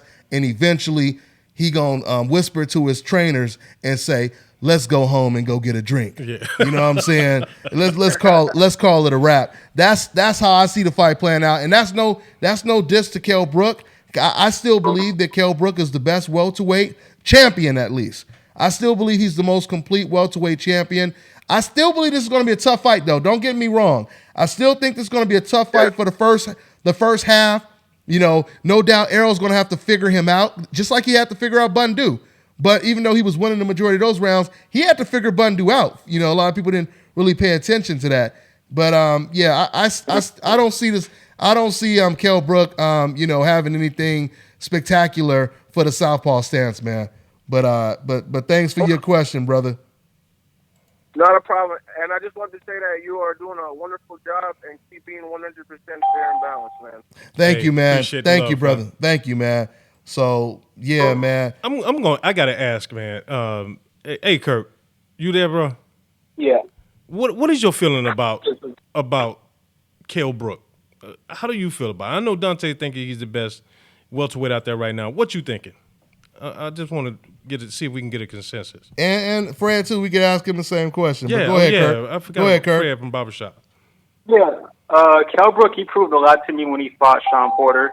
I was impressed by that performance, how he handled Sean Porter's pressure and was able to nullify him by clinching and trying to turn him and he had some crappy moves on the inside. He snuck some punches in, so I was impressed with that performance. I was impressed with what he did against Triple G when he moved up to middleweight, the punch variation that was mentioned earlier. He's a nice fighter. It's just he has a limited opposition, so I'd like to see him test his abilities against the greater fighters out there in his weight class. I think he's a top welterweight. I think it's hard to argue that he'd be. I won't say he's not a top welterweight. Mm-hmm. And just for go ahead. I do think Errol Spence. I have him as that guy, the next guy to really take over, and I think he's going to beat the brakes off of Brook. And I don't mean to disrespect Brook and his chocolate brownies, but Errol Spence he's a whole nother animal. I think he's going to break him down to the body. I think he's going to test that orbital bone, see if that's still have some damage, lingering damage from the Golovkin fight. I think he's going to break him down and stop him in the late rounds. Yeah, and Barbershop, I mean, there's a reason why so many professional boxers and trainers, me and you, we out there interviewing these guys all the time. And what do cats usually say when you be talking to these professional boxers and trainers about Errol Spence? About Errol? Mm-hmm. They say they wish they would invest. They wish they had stock in him. You know what I mean? Mm-hmm. And but you know what I would say? Someone asked me today, Dante, who would I bet on if you had a gun to my head? And I actually told him Kell Brook. For real, I told him Kell Brook. And interesting. The reason why I said Kell Brook is because he's going into the fight down 2 rounds. You understand what I'm saying? Yeah, in the backyard. Yeah, in his backyard. He's in his backyard. He has a country behind him.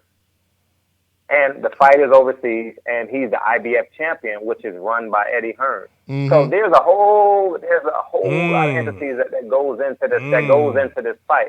Now, if you don't believe Eddie Hearn runs the IBF, then something is probably wrong with you. But I think that he creates some type of leverage in this fight, being that he's strong. I know Errol Spence is strong, but he doesn't have the end game experience as a Kell Brook. Regardless of who Kell Brook fought, I think it's like he's plus 13 or 15 fights over Errol Spence, and I think those little things that you don't see in the fight will pay dividends for Kell Brook. And if the fight was in America, I would take Errol Spence hands down. But the fight is overseas. See, I love that though. I love the division though when we talk about stuff like that, because when we all just saying one person's going to win is not as interesting. But yeah, when you have split decisions on who we think is going to win, that just makes the fight even that more intriguing. And I want to say something, because these decals in the comment section, they'll be like I interviewed, who did I interview? Abel Sanchez. He's picking Kell Brook. For the same reason. He said because Abel Sanchez is big. He's really high on Errol Spence. He really praised him. Me and Fred, you remember Fred when we interviewed him, he was praising the hell out of Errol Spence. But he said, but in this fight, Dante, the experience I think may be too much. Kind of like alluding to what Barbershop just said. So he said he's picking Kell Brook too. And I remember some dude in the comment section like, oh man, I bet that pisses Dante off that he picked that guy. Let me tell you something. It doesn't matter what another person picks on a prediction. We're going to see the fight anyway. Right. And furthermore, I'll be honest with you, especially when someone, for me as a reporter, and when we upload videos, I prefer a professional to pick the guy on the hope list to win, because y'all will tune in more, because that's what y'all ass want to see. You know what I'm saying? That's why. Yeah. I'll say this. At the time Floyd fought Hernandez, everybody know that Hernandez was a tremendously gifted, experienced. He had the experience. The ring, the time in the ring. It's just been a few other times when I just think it's that time. I think he is the future. I really and truly believe that. I'm not as impressed with the Sean Porter win as Kirk was. It was a damn good win, but Sean Porter. I didn't appreciate the clinching. I understand there's effective clinching, but man, it was a bit much. It was excessive, man. Yeah. It was excessive, and I think that if he thinks he's gonna hold Errol Spence in the clinch like that, he got his liver and his stomach. You probably gonna see what he had for breakfast. You know, I'm serious, man. This cat is a vicious body puncher, and I'm just saying. I think that is going to be the difference in the fight. The early body puncher that Earl is going to put on him. Something else I noticed too. You notice the respect that Kel has for Errol Spence whenever he mentions his name, compared to when he was in the ring with Golovkin. I mean, with Golovkin, he wasn't praising Golovkin the way every time he talks about Errol Spence, he says the guy is good, but, you know, he's going to bring the best out of me and this and this and this and that. When he was talking about Golovkin, he was talking about his flaws. Yeah, He was like, he's flat-footed. Yeah, he's big. Only praise he gave him was the fact that Golovkin was big, much bigger than him, strong, had power. But when he talks about Errol Spence, it's a complete different demeanor. When he's talking about Errol Spence. I think at the press conference last week, I think that was some nervousness.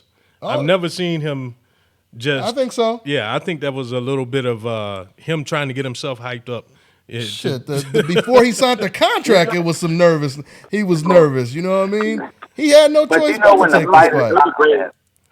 What's that? No, I was gonna say, when the fight is signed, he becomes your toughest opponent. Don't forget that. You know what I mean? So, when same thing when Jacob signed with Triple G, it was we're looking for Canelo, but we'll fight Jacob if it comes on. We'll fight Billy Joe Saunders if it comes along. But when the contract is signed, you have to make the public believe this is the fight of my life. Right. This is genuinely whether Kell Brook believes it or not. You got to make us believe it, and I think that was his perspective. He's like, this guy is coming to my hometown. You think he's really gonna beat me? Yeah. You know, he wants him. See, the one thing. I'm sorry. Last thing. The one thing you don't want to do is allow an alpha male to be an alpha male. And same thing holds from Westbrook to Kobe Bryant, and now to Earl Spence. You want Earl Spence to be the passive guy, because if he comes in passive, you eliminate one of the advantages that God gave him. You understand what I'm saying? So that may be his ploy. Yeah, that mental edge. The mental edge. Sure, there you go. I just will say, you know, no doubt about it, you know, there's a part of it is promoting the fight, and then there's also a part where they're just being real. Where, you know, and like I said, you could just read a certain type of body language. You're right. Obviously, you're supposed to sell the fight. We've seen guys, you know, fighting bums, and they's like, hey, y'all, I'm telling you, this dude is a good fighter. I'm telling y'all, man. You know, we see Canelo do it all the time. Oh, man, Khan, that Khan guy, he's a monster, man. He's going to be this, and he's going to, of course, they're going to sell it. But he did give Golovkin props. You know, and I mean, he didn't have to really sell it that much because it was already David versus Goliath. You know what I mean? But I'm just saying, I truly believe that even before he signed the contract, Errol Spence, you know, I mean, Kell Brook, before he signed the contract, he kept saying that Errol Spence kid, he's good, but, you know, we're going to see how good he is. And, you know, I just feel he looks at Errol Spence the same way these professional boxers and trainers that we interview look at him. Oh, game recognized game. Game, skill recognized skill, all of that. Let's try to take another call, guys. We got 530. What's going on, 530? What's your name? Where you calling from? Yo, what up, Dante? What's going on? Who's this? Yeah, we're Marysville, California. My name's Miguel Fields. I'm out here walking, man. We've been on hold for days. I'm with my boy. Rico, what up, Dante? Hey, Dante, first off, I want to say I was a fan when you had that original Mexican girl when she turned around with the ring card, you know? You know what I'm talking about? Oh yeah. Yeah, one of my OG intros. Yeah. One of my OG intros. I knew that was my new favorite show. But I wanted to say something about Golovkin. You know how they call him all-time great and all that? So I was thinking about some of the all-time middleweight greats and thinking about Marvin Hagler and guys who he fought. And then I was thinking about John Mugabe.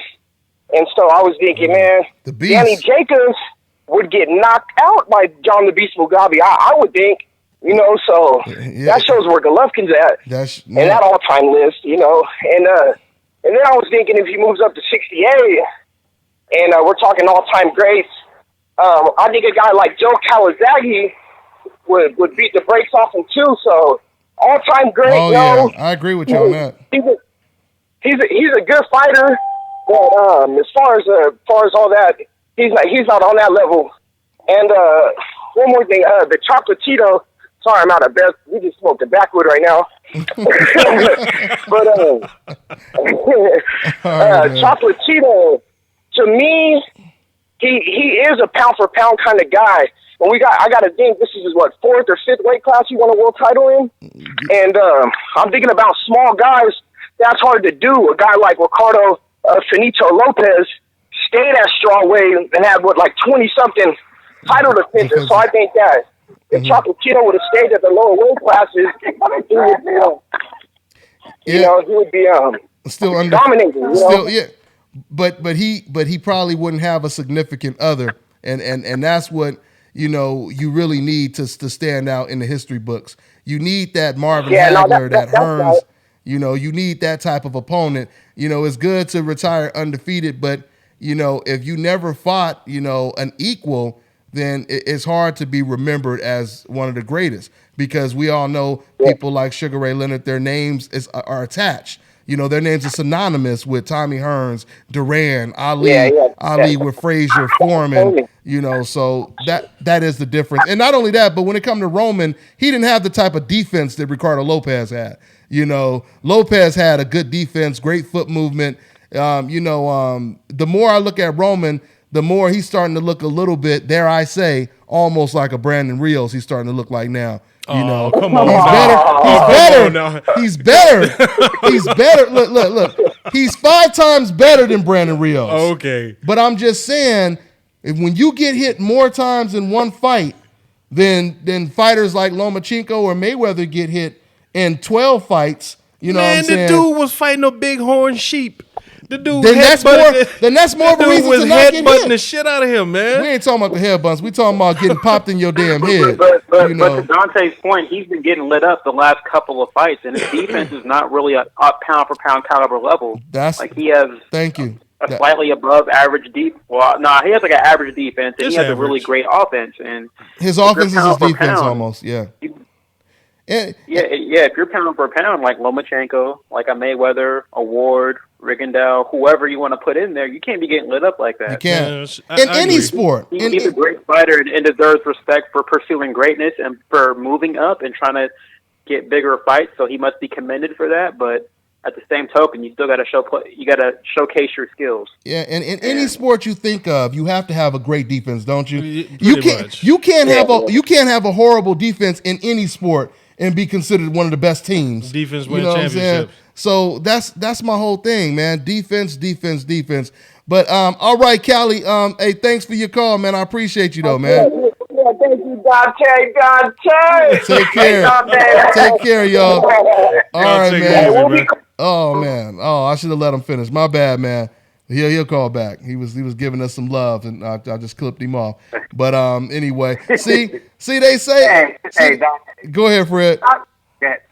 Chocolatito is manufactured good with a lot of preservatives in it, man. He is not good at all, man. He say at all. False advertisement is what it's called. It's called false advertisement. Yeah, that's what it's called. Advertisement, man. That'll be my new shirt I get. Yeah, go ahead, Fred. I happen to like Chocolatito, man. Go ahead. I mean, it's nothing wrong with loving the man, but I'm telling you, he ain't gonna. As you say it all the time, there's a level to this game, man. You don't leave if you're a pound for pound guy, you don't consistently leave a fight looking like an alien. Exactly. You understand what I'm saying? Yeah. It doesn't happen. Looking like Martin Lawrence. Yeah. Looking like Martin Lawrence. Yeah. Against Bobby Hearns, right? Yeah, man. He looks like he belongs on the Gotti list instead of the pound for pound list at times. Exactly. Exactly. That's a very good point. But it's funny how now that Jim Lampley has fighters like Lomachenko, he don't care that much about his Gotti list now. You know what I mean?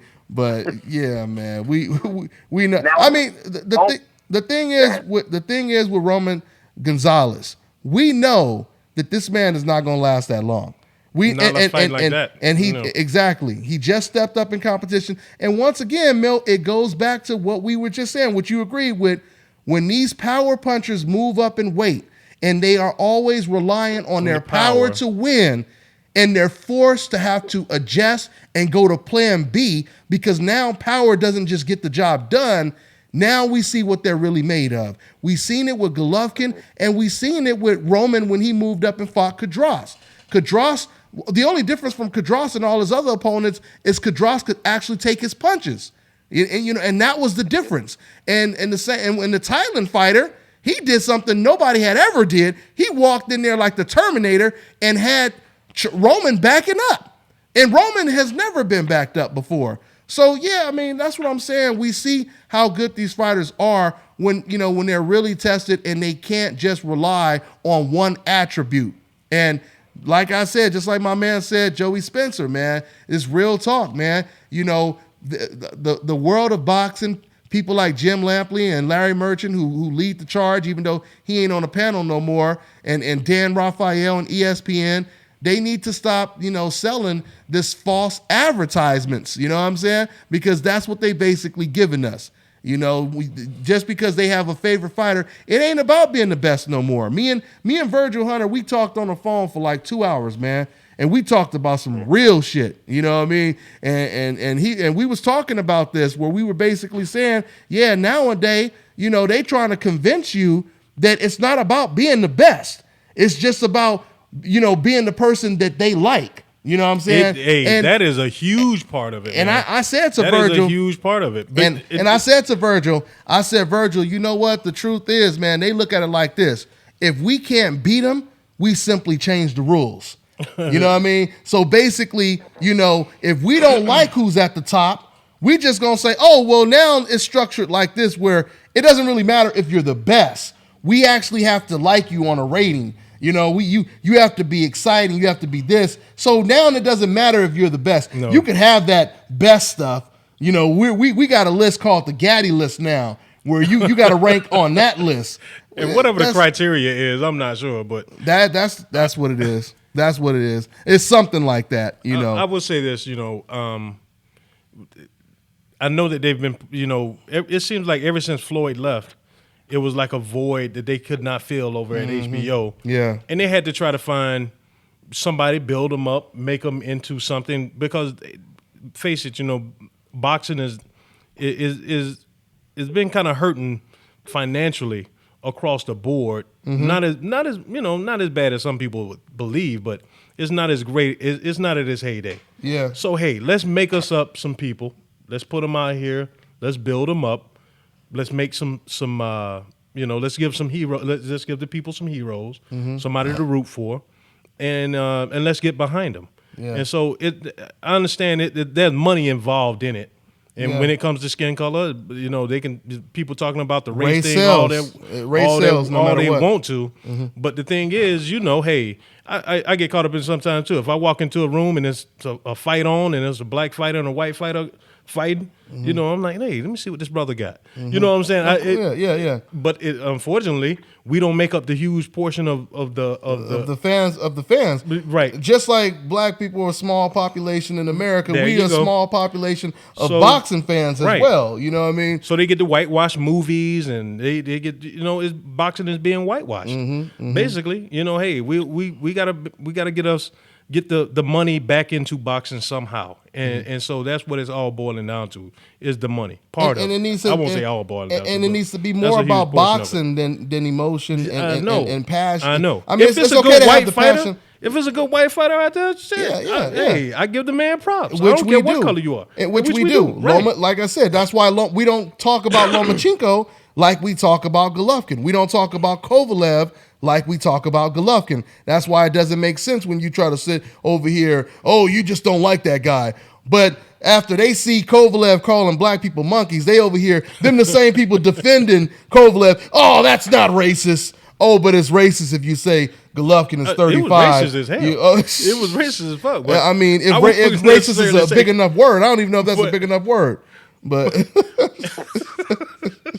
okay, but let's try to. Man, before we wrap it up, it's still a gang of people on hold, man. Look, we're gonna try to answer as many as we can before we wrap the show up. Hey, one question for everybody that calls in, man. Hey, keep it to one question or one, one Yeah, quick comment, let's- because we want to try to get in as many people as we can. That's a good man. point. Just because it's a whole lot of people. If it wasn't a whole lot of people, it is, man. So let's try to just Okay, so we got 303, man. What's your name? Where you calling from, fam? What's going on, fellas? This is Smitty. I'm calling from Denver. How y'all doing? Hey, All good, right. Smitty. What's the word? All right. What's up, man? What's going on? What's So, on I your was mind? calling because initially I wanted to touch on the Triple G Danny Jacobs fight because I had called in with a prediction on a video and kind of got into it with Miss Boxing Baby. 'Cause I said that if the fight went to the distance, I thought Danny Jacobs was going to win. I don't know if anybody on the panel. I said the remembers same that. thing. I said the same thing. Yeah. I remember that. And I got to give a shout out to my man Barbershop Conversations. What's going on, Fred? Shout out to Hey, how Tom you feel, Bennett Kenny? because I was on. I want both y'all actually to text him and tell him this, man. I'm on Boxing Scene, and they got his name in this article, and he broke the news that Andre Ward's going to actually go to 168 and fight. He's willing to fight Triple G at 168. They Good call him for Town him. Biz Sports. Oh, and you we- said so make sure Town. y'all give him some love for that. You said town. for him. You said town business, right? Yeah, make sure y'all give him. Oh, some love yeah. for that. Oh, that's my boy. I've already. On Boxing Scene, and tell him that they dropped the news for him with his name in the article. That's And what's he broke up. it. That's what's up. That's what's up. I already But, get. I That's wanted- my I boy. wanted to ask y'all before, to get my question in. I wanted to let y'all know, man, like, what do you think is going to take Danny Jacobs to actually get a rematch? Because, I really don't know if there's any possible way for him to get in there. Because if they don't get this, I don't think Triple G is going to really touch Andre Ward. And I remember he was talking about retirement within the next 1 to 2 years, if I'm mistaken. So I think he'll get out of the game before he gets challenged by any of these other fighters that we've been talking about. And I wanted to see what y'all were thinking about that. I mean, when it comes to when it comes to Golovkin or Jacobs getting a rematch, only way that's going to really happen, that's really up to Golovkin. It depends on what's going to happen with the Canelo situation. Because he's trapped right now. Like I said, if he moves up to 168, he got some serious monsters. Ward is threatening, like once again coming down to 168. So it's really up to Golovkin right now. I think it's not that good of a chance. I really want to see the rematch, I do too. But he might get pressured into it though, because it all depends on what's going to happen. Because Golovkin is already talking about Billy Joe Saunders and then Canelo, so that means he ain't thinking about Jacobs at all right now. So if we get that kind of rematch, that might be a year or two from now. Because so. But one thing that's so unfortunate about it, because it was such a close fight, and that fight could have gone either way. And at the end of the fight, both Dante and I were sitting there, man, we think Jacobs pulled this off. But it went the other way. Mm-hmm. We're not arguing about it. But the thing is, if it had gone Jacobs' way, they would be arguing for a rematch right now. Mm-hmm. It wouldn't be any question. It wouldn't be. You know what I'm saying? We talked about that. Hey, they would be camped out outside Jacobs. They would camped out up in Brooklyn. Mm-hmm. You know what I mean? They wouldn't let that man rest until they discussed what was up with a rematch. Mm-hmm. So I think that they should give that man this. It's not gonna happen, but of course we all know it should. You know what I mean? Yeah. But unfortunately, he doesn't have the leverage right now. You know what I mean? Because unless he goes out and he's able to beat Billy Joe Saunders real quick and move into position to get that, get another fight or get another belt. Absolutely.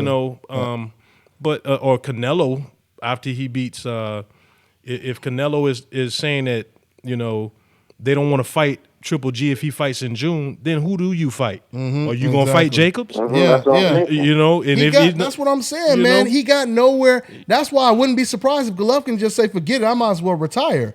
Because, I remember him talking about retirement. Yeah, I'm telling you, don't be surprised if he retires. Don't be surprised if we hear Abel Sanchez all of a sudden say, look, man, he's 35. He's done everything already. Whatever.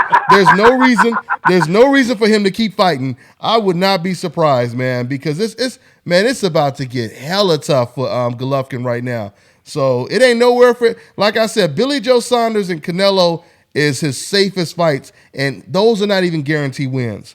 Outside of those guys, even Toriano Johnson will be tough, which I keep saying Toriano Johnson is like the Maidana of the middleweight division. And somebody with that kind of style all over all over Golovkin, it will be a very, very difficult fight. I bet for him. you if he moves up to 68, he gonna fight. What's the German guy's name? German guy? See, that's what Zuge. See, yeah, one of them Liam Smith guys. 'Cause I don't know. Yeah. Because the only ones I know at 168. I just thought about that. Only one, and that's probably who he will fight. Because I don't know who he is. Only people I know is James DeGale and Gilberto Ramirez. Believe it or not, this guy is Andre Ward and Badu Jack. I think he's a WBA regular. Is he? I think he is. Okay. I got to look him up, man. I got to look him up. But that seems like a something that. Let me go on to my next point, fellas. All right, you got it. What bothers me most before I go on is the decast that tried to say Jacobs was a bum prior, and then didn't say he was going to get knocked out. Now I want to give credit for him. Yeah.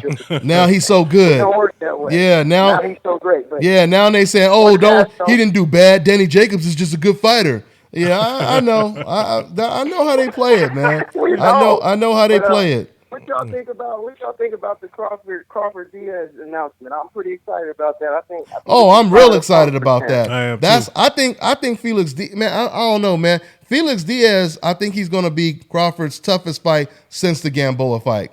That's what I think. Oh yeah. But I still see Felix Diaz running into something though, just like Gamboa did though. He throws wide, man. He throws real wide. No, but he's unorthodox because 1 minute he's kind of like. I mean, I'm not saying he's like Maidana, but like how Floyd Mayweather described Maidana. 1 minute Maidana's throwing a wide punch. The next minute he's throwing a perfect jab. You know what I mean? Okay. So that kind of stuff throws you off. And Felix Diaz, gold medalist, he can box. Yeah. 1 minute he's on you like the Tasmanian devil. The next minute he's boxing you. Right. You know, but I think that's going to be his demise at the end. At the end of the game. No, though. I think so too. You know, in the later rounds, I think he's going to get caught. But I think that's going to be a tough hit fight. a little too much. You're right. Yeah, hit a little too much. but he might.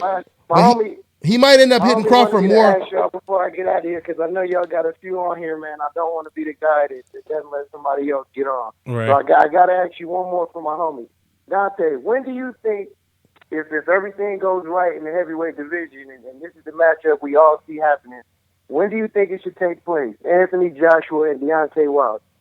You said when should it take place? Is what you're saying? When do you think it should go down? The end of 2017. I mean, early 2018. at the beginning. I mean, when the fight could possibly actually happen. I would like it to be the end of this year, but worst case scenario, it's a very good chance that it could happen the beginning of 2018 because according to Deontay Wilder and Anthony Joshua, they both want the fight, and they're not on some Canelo Golovkin type stuff. They both really want the fight. So I feel as long as Anthony Joshua gets past a very tough fight, which would be against Klitschko, I don't think that's an easy fight for Anthony Joshua. It's not. But if he gets past Klitschko, they'll probably fight. I think maybe Wilder, he'll fight the winner of Fury against Parker. But he got to give what's his name step aside money, doesn't he?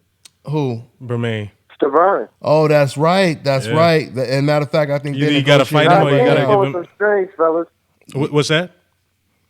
Don King, he pulling some strings. Oh, yeah. Mom mandatory for Crawford. And then he definitely pulled some strings. Mandatory for Wilder. Yeah, he definitely pulled strings because Bermain was supposed to fight King Kong Ortiz. I know. And they got right around that. Yeah, they did. They got around that in a hurry and still got the number one spot. Yeah. So, yeah, and man. I keep forgetting King Kong is just out there languishing, man. Yeah. He was supposed to be negotiating with Big Baby Miller. And Big Baby Miller I heard Big Baby Miller, he turned down that fight, didn't like the money or something like that. What? And Big Baby Miller was calling everybody out. Oh, yeah. So, he is. That's what I want to see what he's about. Yeah. But that King Kong, that King Kong is a boogeyman, man. He a boogeyman, but good looking, man. He got like 350 amateur fights, so that's he why, like he's got a lot of experience. A lot of these guys that are heavyweights, they don't have that experience, the amateur background. So he's he is extremely a threat. polished, man. King Kong is like a Gamboa, Guillermo Rigo mixed with Mike Tyson or some shit at the heavyweight division, man. I mean, I'll be checking out. Dante, take it. All right, take care. Here, man. Dante, much love to you. Hold on, let me go. Yeah. All right. Much love to you, man. Keep doing what you're doing, man. Hey, we appreciate you, man. We support you. Keep trying to get those questions answered that we need answered, man. Real talk. Appreciate I it. appreciate you, man. All Much day. support, Dante. You know I love you. I keep calling in, fellas. Y'all have a good night. Hey, Milt, appreciate the everybody love. on the You panel. Peace, Kirk brother. Jackson, keep doing your thing, fellas. One love. All One. right, family. All right, family. That's One. what it. That's what it is, man. Oh, yeah. And once again, we already gave shouts out to my man Town Business, but my man Town Business, man, he doing this damn thing, representing DBN. Y'all make sure y'all subscribe to my man Town Business too. Like he just said, he got his article on boxingscene.com from the interview we did with Virgil Hunter. So that's what's up, man, for real. But anyway, see DJ Star. She was checking out the chat room, and you remember what they said about an hour ago. Y'all talking too much about Golovkin. What's everybody calling up talking about? That's all anybody wants to talk everybody talking about Golovkin because, see, once again, we can't get man, away from it. Yeah, so this is because I wanted to get into me thinking that Chavez might have a chance. We could talk about that against Canelo. I'm thinking that he probably gonna be the fly in the ointment. Man, that'll be. I just want to see it. I just hope it's a fight. We right around the corner. Lomachenko getting ready for April is going to be packed. But let's start with Chavez, though. Okay. I mean, I just wonder if Chavez can resurrect himself, get in the time machine, and go back to that young, undefeated Chavez. He was never the greatest, but he could actually walk through punches. He was a volume puncher. He looked pretty good when he was undefeated. You know what I mean? Right. And then all of a sudden, he start getting a little lazy. Yeah, and it all went downhill from there. So, but I think he knows what's on the line for a fight this big. Bragging rights, Mexico being the Mexican king. You know what I'm saying? That's the part that I'm talking about. I'm Uh-huh. thinking this cat could probably catch lightning in a bottle, man. The dude could probably get focused because the thing is, on the way up, he was just crushing people so easily. I think he thought he didn't realize that there was levels to this shit. And then he got to a certain point where it was like, oh, well, he was only at a level himself too, though. That's true too. That's true. But hey, and I'm thinking, he got lazy. He definitely has skill. He definitely has something to bring to the table. Is he gonna win? The odds really are against him, but I'm thinking that he got a chance, man, if he come in there in shape and focused. Yeah, I just hope it's competitive. I really hope he applies a lot of pressure because that's what he's going to have to do. Even Angulo. That's what I'm saying. What's crazy is Angulo, as faded and old and slow as he was, even Angulo at points, he started to apply pressure and he was walking down Canelo. Yeah, I know. But he was just too slow and he was way past his prime. Was it Tony Weeks on that fight? I don't remember the referee. I think Tony Weeks called a halt to that, man. And it was like he was still he wasn't out. But it was like, man, he was taking a lot of headshots. And I understand why he stopped that fight. And that's the question I have. Is he going to be as effective at super Canelo weight? Yeah. 164.5 as he Canelo is down at 154. Canelo might surprise us and come in heavier than Chavez. We don't even know. That What boy, are y'all looking at like Kirk? What you thinking, Kirk? He probably will come in heavier than Chavez. That's gotta be funny. Yeah. And he gonna be like, I fooled all y'all. I was a cruiserweight 2 years ago. That's probably what's gonna happen. Think about it real quick. You notice how comfortable he was. 1 minute he say, you got to come down to 155 and fight me, Golovkin. Next minute he goes straight up to 164 and he don't even 0.5. He ain't 0.5 and he ain't even sweating it. He went past middleweight. I'm good. He's fighting super middleweight damn near. The super Canelo weight. Yeah. 155 is Canelo weight. 164.5 is super Canelo weight. Exactly. Well, I think that speaks to the opposition of who he's fighting. I mean, let's be real here. Minus the name and impact of the Chavez name, what has he done? Like he's been granted these opportunities because of his father's legacy and for what his father brought to the table and his Mexican lineage. But aside from that, he's not really, a great fighter. He's borderline good. He's not. When he fought Martinez. It's just Sergio Martinez back in the day. He showcased, why he is at that level. Martinez dominated him. He did. Yeah. But One He's thing not a he top did fighter. do was rock the shit out of Martinez in the 12th round. Yeah, he I'm did just rock saying, him. He showed he had the power. He showed he has the power. So, hey, you know. I mean, it's going to be a tall order. It's going to be a tall order. It will. But that'll probably be the last opponent. Canelo is good at finding people we ain't never heard of before. Because I was about to say that'll probably be.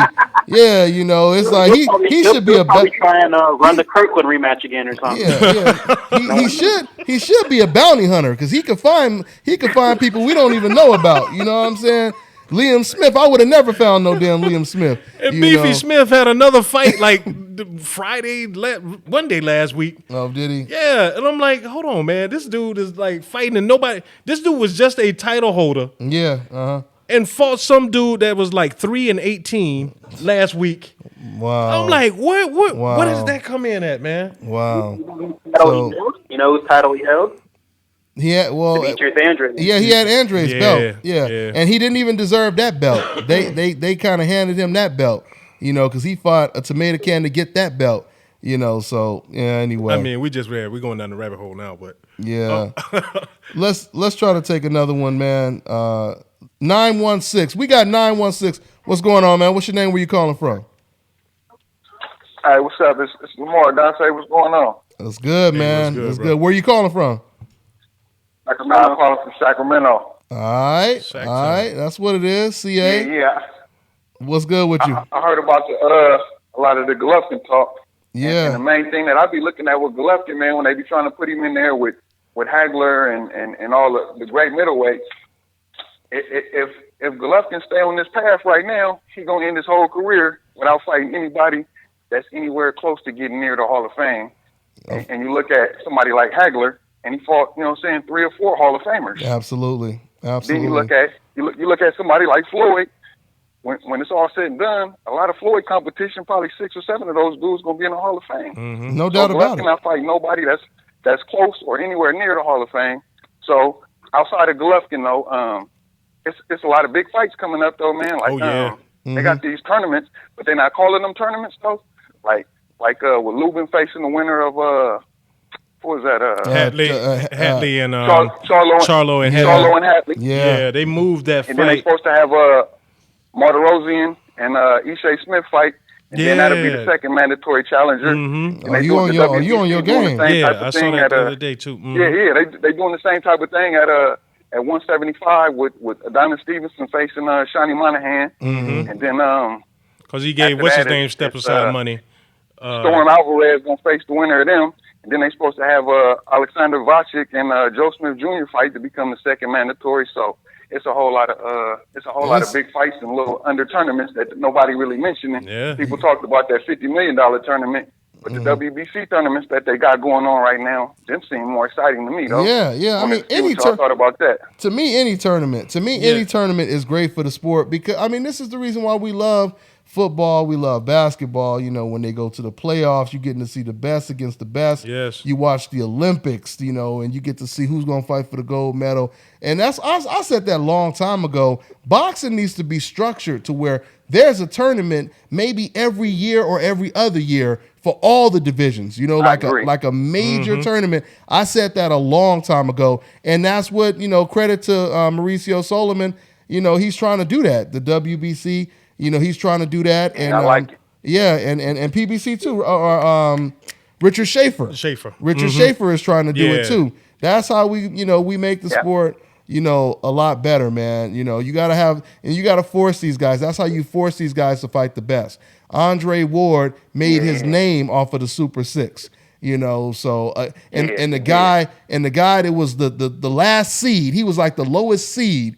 And he ended up winning the whole thing. Right. That's why tournaments are so cool because you always got that dark horse. Like with a story like that, he'd be America's darling coming out the tournament. You would think, right? An underdog like that. You would think. And it's the total opposite though. Yeah, because he applied for that Hope Insurance, but he got denied though. So, but it is what it is. It is what it is. Last thing before I let y'all go, man. I've been really looking into boxing for the last couple of years, man. And I really started getting into it when the PBC thing came out, And you know what I'm saying? I watched all the different little so-called journalists or whatever writing all the articles about the ratings with PBC and all of these different types of things. And then Oscar just came out with his series last week. I know. And I don't really see nothing saying how well or how poorly they did, or it don't seem like it's the same type of pressure or any of that. Yeah, and see, and that's the whole thing. Speak on that real quick, Mil. Hey, you know, of course there is the double standard, man. And you know, I'm just surprised that and ESPN is going on board with it, but I don't see how they're going to be able to maintain. I don't see the stable of fighters that that they have that everybody's going to want to tune into. You know, they do have some up and comers. They do have some people, but I'm like, man, these people are the majority of folks they have are like 8-round fighters. You know what I mean? Mm-hmm, It's not. It's almost. You talking about the Golden Boy roster? Yeah, the Golden Boy roster. Yeah. I mean, that's horrible. Only one kid they got that I'm pretty big on right now, and I know him personally because his trainer. Shouts out to Coach Jason out here in Vegas. A kid named Ryan Martin. Who actually? Yeah. He actually. I think he lost or he fought. He beat Devin Haney in the amateurs. And he lost to Shakur Stevenson. He lost to Shakur Stevenson in the amateurs. And this dude looks really good. I know who you're talking about. Yeah, he's been knocking out cats. He's been out here in Vegas. I heard he, I heard he did really good. Let's just say I heard he sparred with Lomachenko, and word is they got into a real fight. What? And it was I could since I ain't telling who told me, I could kind of say some of this. But I heard they was rolling around, tussling, and it got real. Oh, it got like that? They had to pull it apart. And I heard Ryan was doing pretty good with Loma. Loma got kind of heated, and it turned into something bad. And I heard that Ryan did real good with Gamboa. So Ryan Martin is good. You know, he's a real good fighter coming up. You know, has a great amateur background and everything. Wow. So look, that's about the only fighter they have that's real serious. But you're right, everyone else from that LA, that LA type of series they got, them cats be losing, every once in a while. Who's that? His cousin is Diego. Yeah, Diego De La Hoya. I like that kid, man. Yeah, he's decent. I mean, of course, it's hard to live up to Oscar De La Hoya. I know, and that's probably he's gonna be living in his cousin in the family shadow. Yeah. So I mean, the cars are not. I don't think they have the talent level there in order to keep it up. But I mean, hey, and I haven't heard really on how well it did on the numbers or the viewership. But I mean. Even a lot of people, knowing Tapia, that still I don't think brought a whole bunch of viewership to the table. So I'm not sure. Yeah, I was expecting quickly to get rid of him in 90 seconds or something like that, second round or when he went to you want them to crash and burn though. Mm-hmm. You want them to crash and burn. Let them crash and burn. Yeah. It only validates Al Heyman. You know what I mean? Yeah, right. Yeah, real talk right there. Yeah. You look at the rankings of WBC, WBA, IBF, WBO, and you look at the top 15s or who the champs are, and it's like, man, it's like the rankings is like a chessboard for Heyman. How he just be maneuvering cats and Rancis Barthélemy gets this belt. Okay, I'm not gonna put him against somebody else. I'm gonna move him up to 140. Let Robert Easter Jr. slide in there and get the belt. Same thing with Jared Hurd, and just he like moving the pieces across the board. So right now, I really want to see Jared Hurd and Justin DeLoach. I want to see that fight. It seems like a fight that can get made without a lot of money, and just throw it on ESPN or something or FS1, and that'll be a good fight. Two cats at the same level. Don't cost a lot of money. You know what I'm saying? And go ahead and fight for that belt, and then J-Rock come in and face the winner. Yeah, he's setting him up. He got tournaments. You need to be a matchmaker, bro. he know all the fights coming up. Yeah. And I just wanted to say for the record, because DJ Star, she just looked it up. I guess someone was in the chat room talking about it. But Ring Magazine, surprisingly, guess who they have pound for pound #1, the best fighter in the world? Good luck. Oh yeah, they got awards. They got Andre. They got Andre Ward. What? I'm like, I hadn't even checked. And it what? Ain't. Yeah, wow. So they got Kovalev at #2, and they got Ward at number 1. So oh wow, I guess that email done changed some things, huh? No, I wish they could. But they do have Terrence Crawford at number 5, I believe, they behind Golovkin. Who? What's that? Yeah, they got Terrence Crawford at 5, I think, behind Golovkin and Gonzalez. Yeah. Now they just believe Ward's gonna lose. That's all. They believe Ward's gonna lose to Kovalev again. Oh. You know what I mean? It's all. I'm still You surprised. had that fight set up. If that fight wasn't set up, no way would he be number 1. You know what I mean? When you can look up. Go ahead. No. Go ahead, Fred. Go ahead. No. I was just gonna say that when you see the storm coming, you can put him. You could throw him a bone because you believe the storm is going to overwhelm him, which is Kovalev, but it's just going to be round 13. I believe it'll just be round 13. I'm in agreement. And everybody's coming, watching Kovalev go to war, run through him. It's just going to be round 13, man. If you want, it's going to be a Floyd Mayweather style fight, man. It's going to be boring. He has them figured out, and people are going to complain he held. Yeah. People are going to complain he didn't. But he's going to win the fight 8 rounds to 4, 9 rounds to 3, and he won't. Matter of fact, Kovalev might not even touch him outside of the jab because, people going to get hit with the jab. But that right hand, it's not going to be there. Because now that he's seen this movement, go ahead. I like to look at it as with them having him pound for pound. I look at it as that old ass uncle you got. Every now and then, a couple years he comes around and he gives you a gift for your birthday, Christmas. he probably missed the last 5 years, but he tried to make up for it. So every now and then he does the right thing and he gives you a gift for your birthday or Christmas. And that's what Oscar De La Hoya and Golden Boy they doing right now. Every now and then they doing the right thing. They got the right man there at pound for pound. And to me, I don't know. That's kind of how I see it because hey, know why that's a great analogy? Huh? What's up? No, I was saying the reason why that's a great analogy because you said drunk uncle. Perfect analogy to describe that golden girl. Perfect. Oh man. Hey, Dante, man, I appreciate what y'all do, man. You got a good show, man. I'll be tuning in all the time. This is the first time I really called though, but I just wanted to say y'all got a good show, man. Y'all keep it real all the time, every time. So yeah, man, y'all keep doing y'all thing, man, and I'm gonna stay tuned, man. Thank you, brother. Thank you, man. Take care, bro. Take care, man. Good stuff. We got some real good calls tonight, man. We got some real good calls.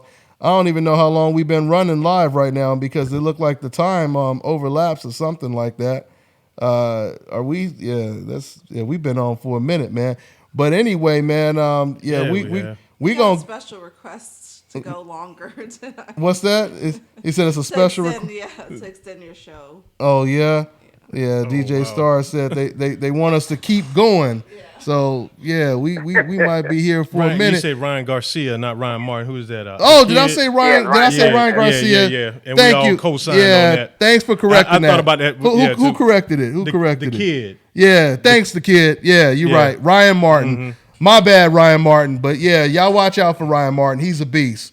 Dude, Ryan Garcia, he's saying. Oh, see, I'm still messing. Yeah. I'm gonna have to look this up, make sure. Right. Hey, wait, is it Ryan Garcia? I know Ryan Martin. Ryan Martin is with Tom Loeffler. Yeah, that's what I was thinking about. He's with K Promote. Yeah, you're right. You're right. He's another beast. He debuted. Ryan Martin is another beast, and he just got a knockout on Golovkin's undercard. That's my boy. Mm-hmm. Ryan Martin is my boy. But shouts out to Ryan Garcia and Ryan Martin. Yeah. They both some damn beasts. Yeah. So we still had it right. When I said they a beast, they some beasts, But good looking out the kid for correcting that though, man. So yeah, that's pretty much what that is, man. Hey Fred, man. So anything else you got on your mind, family?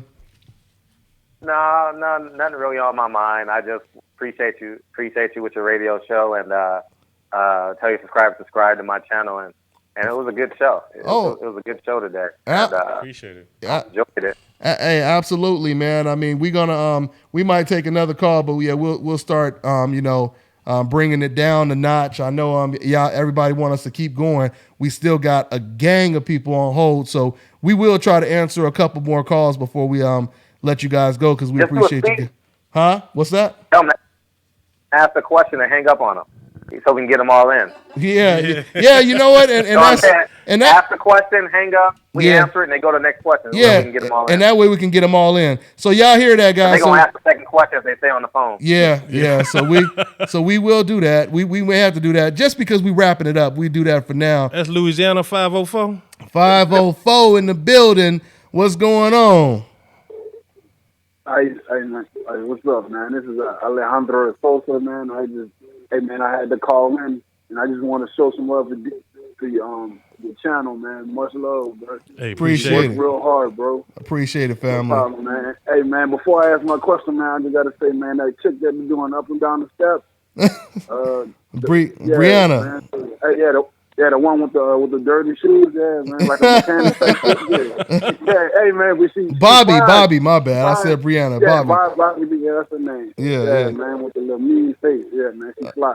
But nah, man, I know you tired of talking about Triple G, so I'm gonna go in a different direction.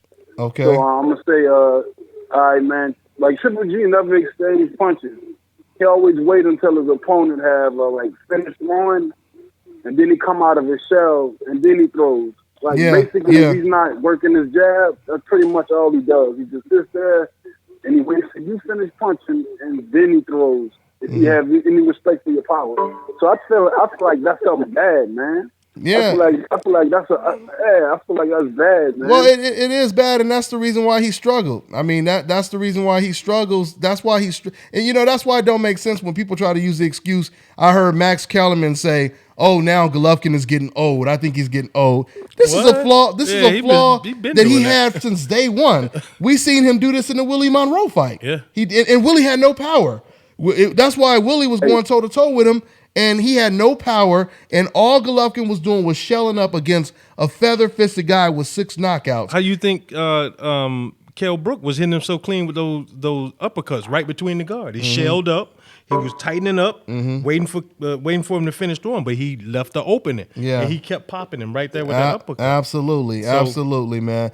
So I did take Fred's advice since we getting close to the end. I just let my man go. We're gonna just take questions. You guys let us know your name, where you're calling from, and we'll take your questions and try to get in as many calls as we can before we wrap it up.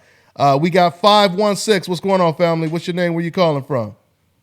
What's going on, man? It's Keith from Brooklyn. I just want to make a couple of observations. First of all, I think it's hilarious that the same people that were saying that Kovalev deserved a rematch are now saying that Danny Jacobs doesn't deserve a rematch. And it's hilarious to me.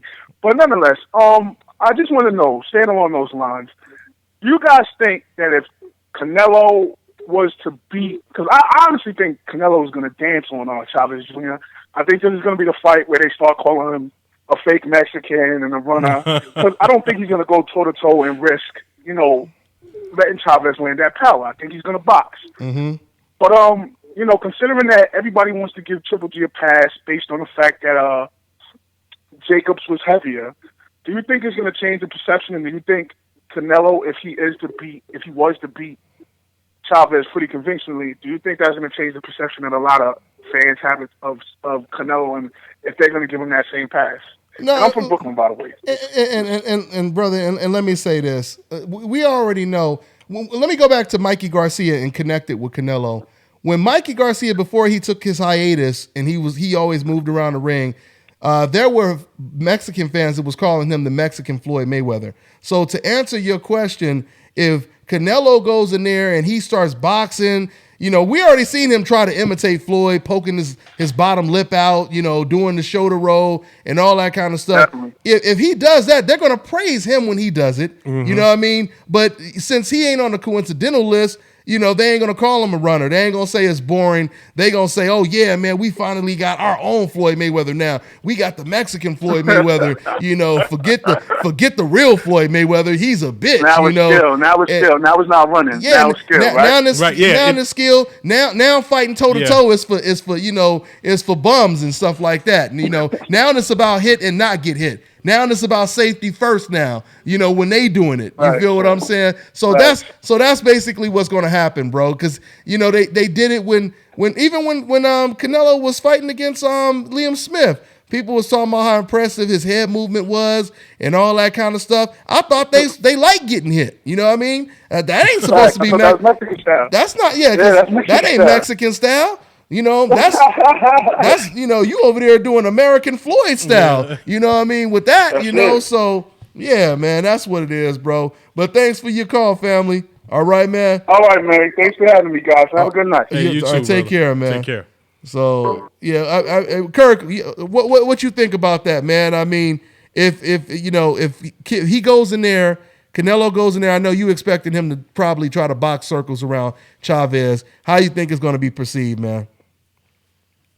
Well, he'll be embraced. It's the same thing that we see.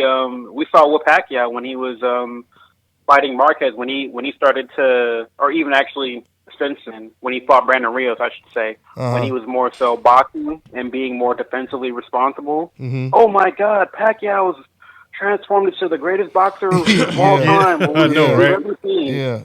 And it's like, boy's been doing this shit for 15 plus years. Mm-hmm. You know, where's his credit at? He's a runner all of a sudden. So, I mean, it's It's our job to point it out. It's our job to point it out and make sure, people know what time it is. This is all this is educating, the people who don't know what time it is, basically. So, yeah, man, let's go ahead and try to take maybe one or two more, and then we're going to go ahead and wrap it up, y'all. We got 631. What's your name? Where you calling from, fam? Brandon, Long Island, New York. What's going on, Brandon? What's on your mind, man? All right, so I've been waiting for this Canelo Triple G fight for a long time, and at first I didn't think Canelo had a chance, but after I saw Jacobs for Triple G, I think Canelo's gonna knock the shit out of him. What do you guys think? Yeah, hey, it's possible, man. It's definitely possible. He definitely showed vulnerabilities in the Jacobs fight. But don't I sincerely believe that Danny Jacobs would serve Canelo as well. Danny Jacobs is a top level middleweight, and I think that that's one thing that can't be discounted in this. He was overlooked and he showed it.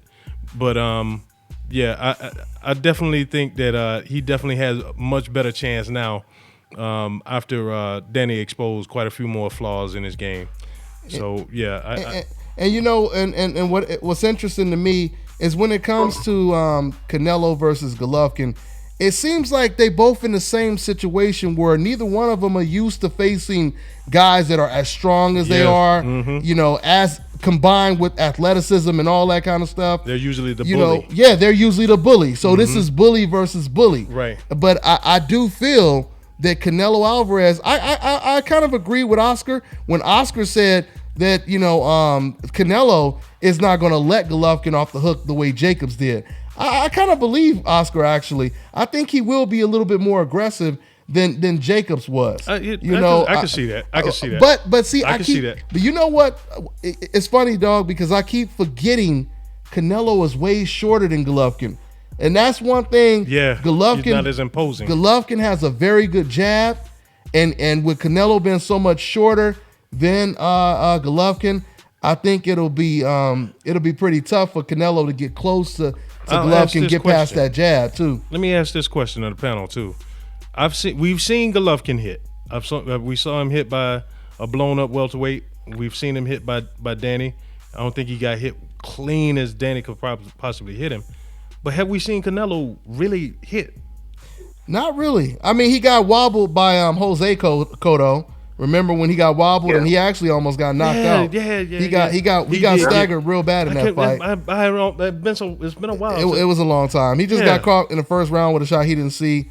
With Golovkin, to me, Golovkin is the type of fighter, he's more worried about not getting hit. You know what I'm saying? So I think when he gets hit, a lot of times he gets hit good, he's bracing himself when the punch comes. That's why I don't think, we really seen him get caught with too many hellacious shots. So, but I think it's ridiculous when people try to say he has a terrific chin. They were saying that after the Willie Monroe fight. Oh, look at his chin. He has a great chin, and he's fighting somebody with 6 knockouts. You know what I mean?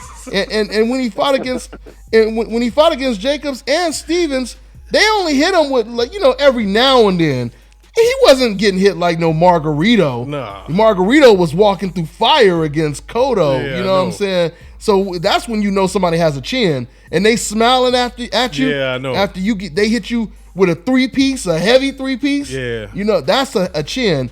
But I don't. I mean, once again, Golovkin is not comfortable getting hit. That's why he is not. That's why he backs up every time Jacobs throws a combination. He backs up. He backs way up. But Jacobs didn't take advantage of it, you know. So, hey, man, we're going to go ahead and wrap it up, guys. So I want to go ahead and wrap it up, man. Let me go ahead and once again say thanks to the panel as always. Right. Any last words, my man Milton, co-host? No, just April, man. Y'all be on the lookout. Lomachenko, Burns, Porter, Berto, Hatley, Jermall Charlo. Good addition to that undercard. Yeah.